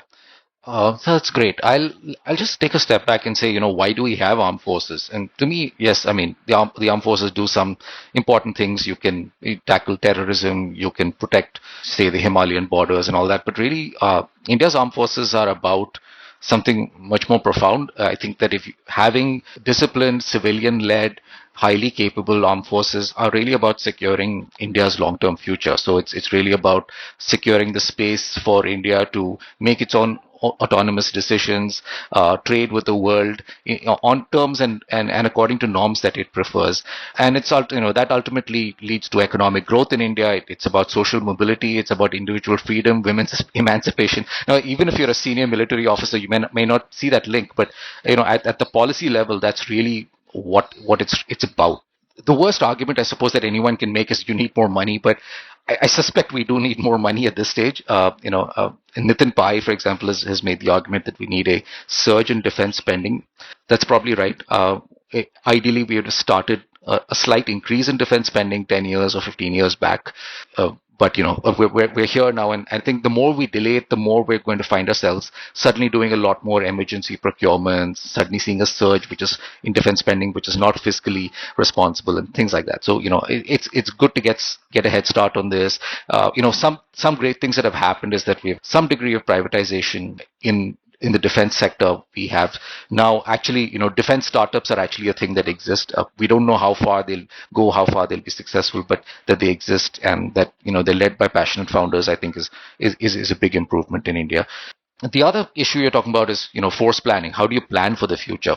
We always tend to have fairly simplistic ideas about what the future might look like. I mean, as soon as air power was born, it was assumed that air power would dominate everything. You didn't need an army or a navy because you'd just destroy the other side's cities and you'd break their will. And so it really depended on who struck first, things like that. We had some overblown claims about nuclear weapons, though we should be a lot more sober about that. And, after the Gulf War, the Persian Gulf War in 1991, there are a lot of people in America who actually very confidently said that the fog of war was now a thing of history because we had so much information. We all know that's not true, right? There's deception, there's just the deluge of information. All of these things actually end up worsening the fog of war. The way we like to put it is that the nature of war is enduring. So, it's about a violent clash of wills. It's about trying to seek political objectives, and it involves the armed forces, the will of the people, as well as the plans of the decision makers. And all of those three are in tension with each other. And that, and it exists in a fog of war. And those fundamental features don't really change over periods of time. That's why we can look back at a war that occurred 2,500 years back and say, well, that is a war, right? We can point out and say that's a war because these underlying phenomena continue to persist. But of course, the character of war changes drastically over periods of time, and they can change in a decade or two.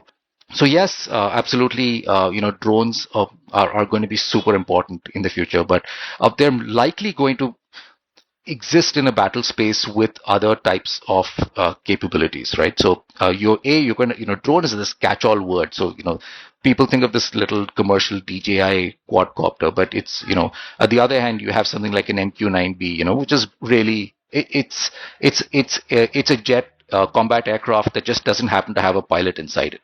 Right. So you have all of these things, and you're likely to see all of these capabilities being used. One thing I think we can say with some confidence about this, when we're thinking about planning for the future, is that you are going to have a lot more uninhabited platforms, let's put it like that. And these are going to be more expendable than, say, platforms like the Rafale. But it doesn't mean that the Rafale is going to disappear. What's going to happen is that those things are going to basically provide the screen for these more capable platforms like Rafales, like the J-35, like the J-20, to come in and do other types of punishing strikes. The other point is, as far as air power is concerned, fixed-wing aircraft are in general, I think, piloted fixed-wing aircraft are less relevant than they were, say, 70 or 80 years back. That's because, you have these uninhabited platforms, but also you have standoff systems, basically missiles, right? So missiles can do a lot of the work. So India and Pakistan, the aircraft didn't actually cross into each other's airspace. They were able to use these standoff fires. So that is going to increase a lot. And in the case of China, this is going to be a much, much bigger challenge. So we shouldn't be fixated too much on this particular conflict that just passed us. You have a country that, for example, can saturate your airfields with long-range ballistic and cruise missiles, which are very difficult to defend against. So what happens when your airfields are put out of action, your hangars are hit? What happens when, let's look at the doomsday scenario. What happens when in the first 48 hours of a conflict, you lose half of your aircraft because there are multiple surprise strikes?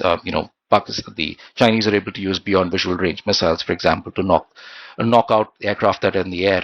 What happens then? So, we need to plan in that way to have resilience in the face of a superior enemy. Can you use other facilities? Can you even use, we've seen some evidence of practice of using of highways and so on for aircraft. Now that's not easy because aircraft, like I mentioned, depend on a lot of logistics and particular facilities. So, but we need to be able to train for that kind of resilience. Our air defenses have already begun to have that, but it's one thing dealing with Pakistan on the western border, where the air defenses are already sort of thick on both sides. It's very dense environment, air defense environment. Along a long border with Pakistan, as well as on the maritime frontier, that's going to be a lot more complicated. And finally, we should not be too fixated on the terrestrial domain. We should really think about what this might mean for the Indian Navy. You are going to need some ability to project power across the Indian Ocean, so that's going to require a whole variety of submarines, conventional submarines with advanced air independent propulsion, which basically means they can stay underwater for longer periods of nuclear powered attack submarines that can stay submerged for months.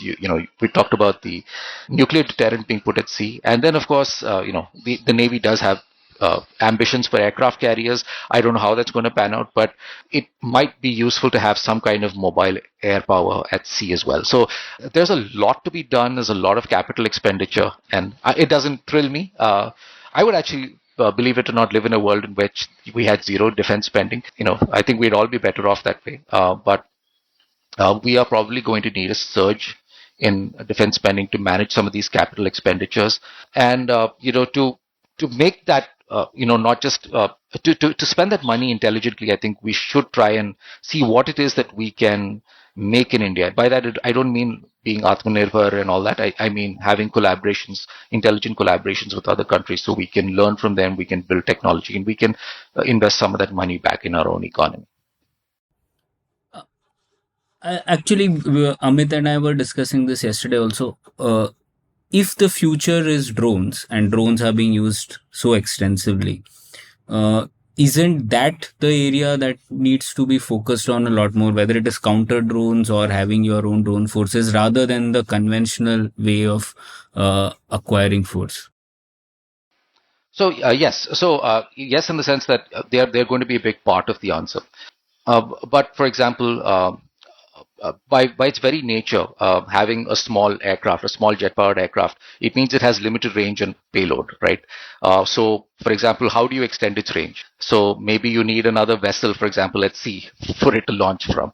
So, all of those actually end up meaning that you do need certain large platforms. You're right that those large platforms are potentially more vulnerable now, which is why air defenses, whether they're terrestrial or naval air defenses, are going to evolve to tackle those threats. We've already seen, for example, with the US campaign against the Houthis, that the ability to project power from land against large vessels has increased in the last 15 or 20 years.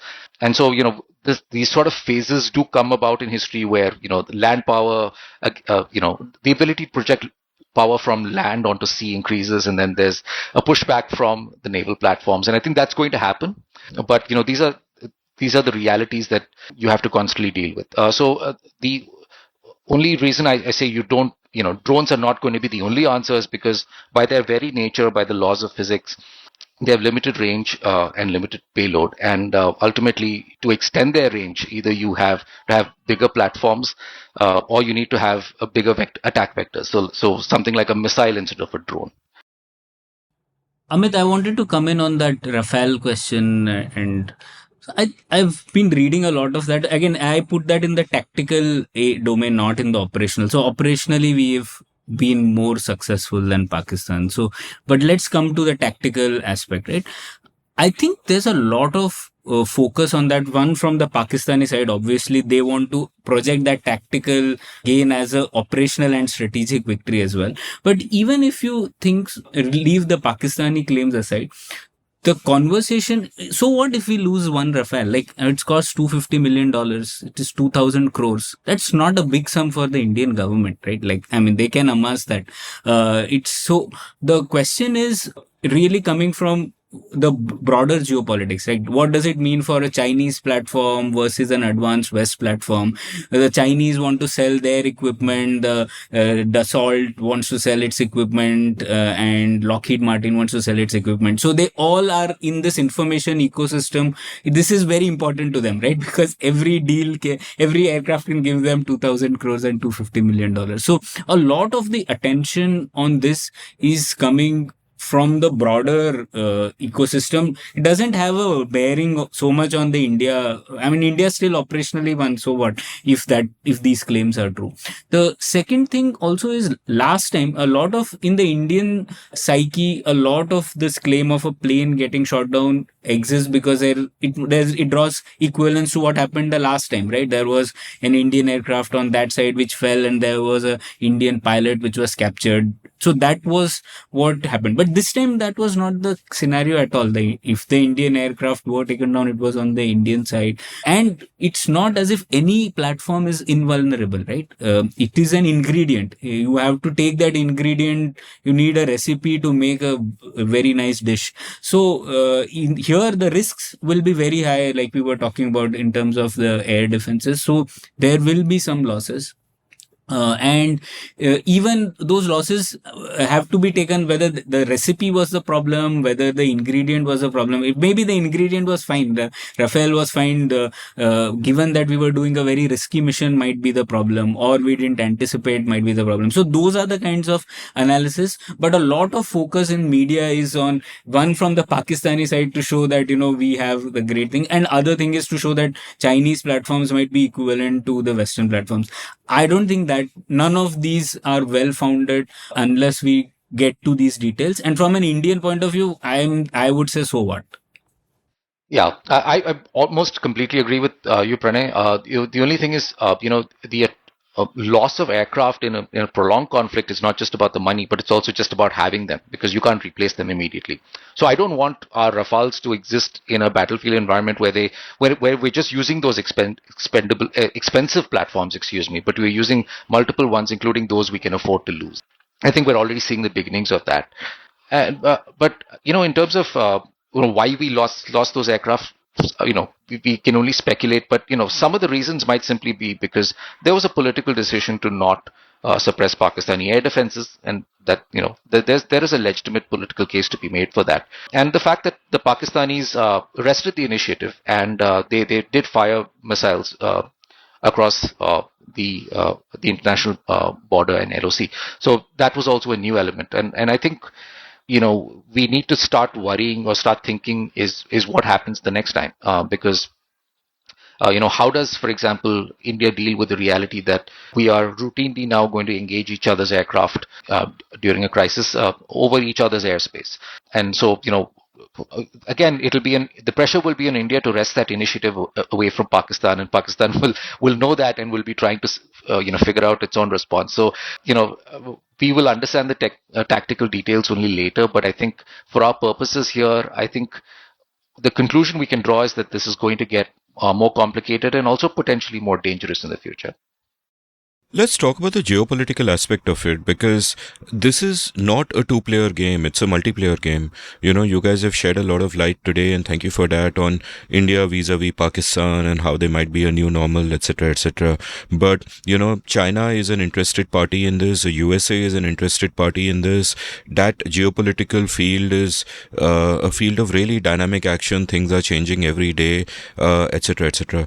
Over there, what is your sense of this? Like India, what we would desperately have wanted to do is avoid the hyphenation. We are too big for this. We've gone well beyond this. As Nitin likes to say, and I agree wholeheartedly, a rising GDP is the best foreign policy. That's what we should have had going for us. I mean, things haven't been as good there as I would have wanted them to be in the last 10 years, but we're still way ahead of Pakistan, and that's in place. But it's a changing world. There are crazy dynamics. There was a time, for example, where the US could be relied upon to be a responsible intermediary which would immediately step in and try to stop a nuclear war, which, apparently, Marco Rubio was, of course, talking to Munir and all of that, and that stuff was happening. But Trump is inherently much more unpredictable there. There is a dynamic of the US-China trade wars and everything that's going on there. There is also the question of what game is China playing, which is shrouded, at least for me, in a lot of mystery, that you don't even really fully realize what their long-term objectives are, and so on and so forth. So what's your sense of the geopolitics of this, and how much has that been affected by what just happened? Have we strengthened our hand over there and gained more respect, or what's going on there? Give me a sense of that. First of all, the China element is probably involved in how we prepared for this war also, right? I mean, the fact that we had good air defense, etc., was probably because we were preparing for the China threat also, right? If the threat would have been Pakistan and that would have occupied our mental bandwidth, we would not even have been prepared for this. So I think there's a lot of things which has happened because of that quote unquote creative insecurity due to China itself being our main adversary in our minds, in our preparation, etc. So that is a really important point. The second thing is, see, one thing is to other sides, the third, fourth sides are also seeing that can India be kept blocked into this subcontinent by always engaging with Pakistan? Right, that is the Chinese strategy. Then that's why they back Pakistan if in the Indian subcontinent. So the Indian strategy would be sometimes you can do strategic restraint and say, okay, these things happen, we'll move on. But to signal to others, sometimes you also have to act crazy. You have to send a signal that we can sort things out in our subcontinent and yet be ready for bigger things. Right, then that is the signal that you also want to send at some points of time. So I'll see, like, many times people compare that 2008 we exercised strategic restraint. Was that the right way forward? And how does that compare with 2025? I think both of them were correct. The 2008 were where at that point of time in US, Pakistan, India relations were almost a triangle, so India showed itself far apart from the other side by doing what it did back then. But today's geopolitical scenario is very different. One, the world itself is in a bit of a chaos. In fact, if you wanted to do something, this is the right time to do something because the world is in a chaos. I mean, India and Pakistan both could do things before anything else happened, right? So that itself proves there is that space which has opened up. India-US relations are on a different trajectory than they were earlier. So in that sense, I think sending the signal that some things, if they happen in India will respond with force, with restraint, but with proportion, and it will not let it go easy, is an important message to send. So it depends now what happens here on, right? So as we discussed, operationally we've proved. Now strategy wise, does that hold India, the gain that we talked about, does get consolidated over the next year, etc.? That will be a more stronger signal to the rest of the world. I think one interesting thing over here for us to see is the American response. So we've heard some pretty loose statements from Donald Trump. Now, what I don't know is whether he's going to actually follow up on that, or he'll get distracted by some other shiny object, potentially the Russia-Ukraine war.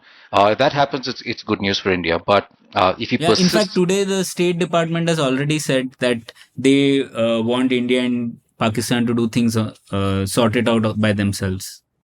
So you are going to have that sort of resistance from within the bureaucracy, but I just hope that sustains. I mean, so the American experience with this hasn't been great, right? I mean, so the most recent example was when Obama, he sort of decided, well, we'll just get India and Pakistan to solve this whole Kashmir business, and then we can focus on our war on terror. I mean, it's a kind of silly way of approaching this, and you appointed Richard Holbrooke as the veteran negotiator, diplomat, as a special advisor to Afghanistan and Pakistan. And of course, it didn't work out. And I think the experience, maybe Trump doesn't understand the degree of complexity that's involved in this. And potentially, even if he decides to pursue it, it shouldn't be too long before he gets bored of it. So I mean, that's definitely the Indian hope. But as of now, it's the very fact that this has been internationalized is a challenge for India. And I think we talked about hyphenation. That hyphenation is an inherent challenge with pursuing this particular policy that India has. It's going to have to figure out how to deal with. So if you're an Indian diplomat, you have your hands full now over the next few years. Yeah, I also think, Amit, until now, like we were discussing, the strategy was to ignore Pakistan, right? Like, we will do our stuff, let them do their stuff. We don't have to do anything. But these attacks on April 22 again prove that ignorance might not translate to ignorance from their end. And you will have to have a way to manage them and respond to them regardless. So the way to get dehyphenated is also is not is some is for on most occasions to do your own thing and not be bothered, but also at some points to send a signal that if you mess with us, we will mess with you. So, here's my penultimate question for you guys: that if we look ahead, say 5 or 10 years, like over the next 5 or 10 years, what's the best case scenario and a worst case scenario in your minds as far as this playing out is concerned? Because, in a sense, there was already a worst case scenario playing out in my head when all of this was happening, where even in the thick of things, with all the misinformation going around, even at that time, it was clear to me that on the one hand, the incentives of both sides are to de-escalate and now to chill and control the narrative. But at the same time, not everything is in their control. In the sense, my real worry was that if one of the strikes by either party causes large civilian casualties, then the public outroar that would result from that would make it politically impossible for that particular country to then back down and to not retaliate and to not escalate. And things could go completely out of hand if that started happening. And I was really worried about that. And thankfully, nothing, really happened, and we are both fine. So, what is your sense, therefore, of what could possibly go wrong and where that could go? And obviously, the worst scenario is nuclear war, mutual annihilation. But quite apart from that, what is the best case scenario? So, how would you guys think about this? And perhaps if you want to attach probabilities to those as well. Okay, I'll give it a shot. Obviously, the best case scenario is nobody dies, and there's no more terrorist attacks, and we can potentially no more conventional clashes between India and Pakistan, because we do have other things we want to achieve. But in the event that there are attacks of the sort in the future, yes, ideally we'd like A, for this to be limited, and B, for India to maintain the initiative and be able to end these in a way that India prefers. One thing that's happened here is that while the Pakistani establishment, the MJC, definitely understands that the costs from here on are going to be more prohibitive, I don't think that message is passed on to the populace. I think Pakistanis genuinely believe they've won this, in quotes. So a future clash may not be so difficult for the MJC to handle. And my concern is that we get into a series of punishing clashes in which there's no victors and no vanquished, and India gets hyphenated once again for good. Investors start getting skittish about India, that sort of thing. I think that's the scenario we need to avoid, and we need to figure out a way out of that.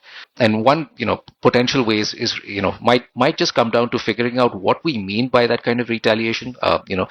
When we say limited war or limited conflict, it can be limited in multiple ways. It can be limited in terms of time. So something like this was limited in terms of time. It's just about 3.5 days, but it wasn't necessarily limited that much in geography, because you had these long-range strikes. Or you can have a limited but longer conflict. So Kargil is something along those lines. So you have a geographical delimitation, and you also constrain some of the actions you do. For example, you don't conduct airstrikes across the LOC, and you don't have troops crossing across the LOC, at least not in a significant way.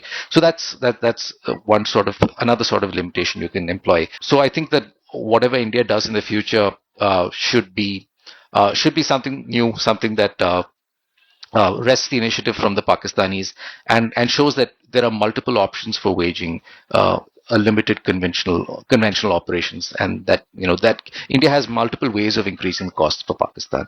Yeah, so that's the good scenario. I'm really concerned that we are getting into a commitment where we get into a bunch of clashes that we'd rather not get into. What are the percentages you would give for the best case and the worst case? Oh boy, I would say 50% India to basically managing limited conflicts in the future. I put getting into a series of the whole point of getting into a series of clashes where if you don't want to, I'd say 40%. I think that's still a significant risk.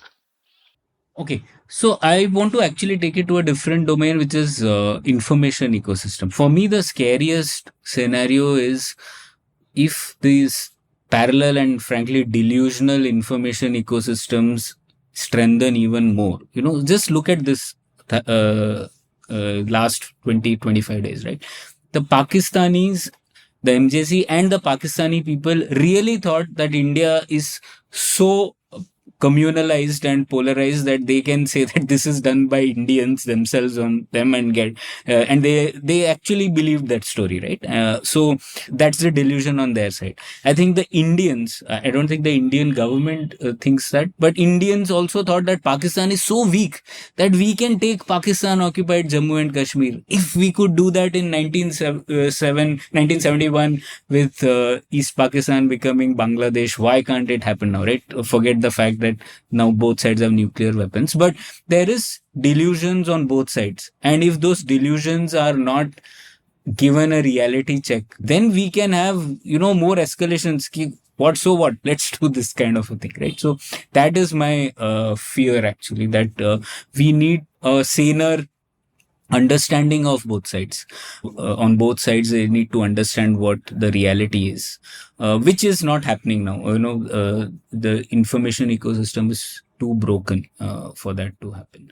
On the positive side, I think I am reasonably confident that this draws a red line on really these cowardly attacks on civilians. I think if the terrorism won't end, it's like you can never have 100% compliance on anything like that. So there will be some things that might happen. There are many factors involved in that. But this kind of signal being sent to Pakistan really tells them that attacking civilians comes at a very high cost for them. And I think as rational actors, they would also be thinking about what that this is something they need to be aware of. Do you want to put probabilistic numbers to this?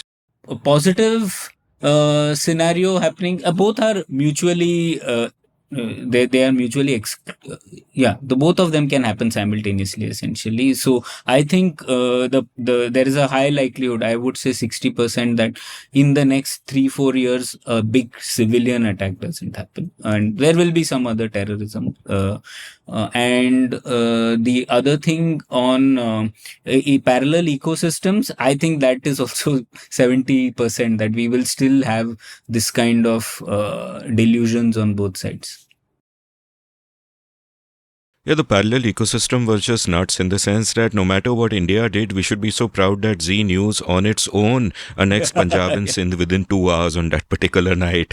And, one was hearing rumors of Bangalore port has been destroyed, Faisalabad port has been destroyed. And I was like, port? I have been to both the cities where I didn't see any water. This is so awesome. And there was this, you spoke about the delusional nature of popular beliefs. There was this video I was forwarding to my friends yesterday of this Bengali starlet called Khushi Mukherjee in a fetching short gold dress and nothing else, famously and obviously, being asked by some paparazzi about India-Pakistan. And she said, I wish it had gone on a little longer because then we would have taken over POK.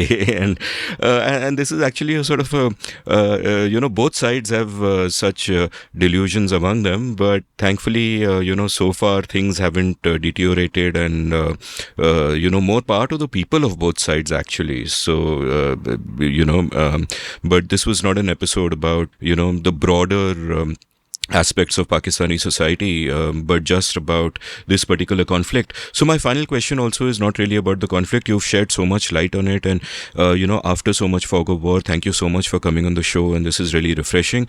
My final question, you will know, is particularly difficult for Pranay because he did this last week, but for my listeners and me, I'd like recommendations of books, films, music that you've been enjoying recently. Pranay's just had a couple of weeks, so I'm sorry if you haven't sort of read anything new in that time. But then I know you read a lot, so hopefully.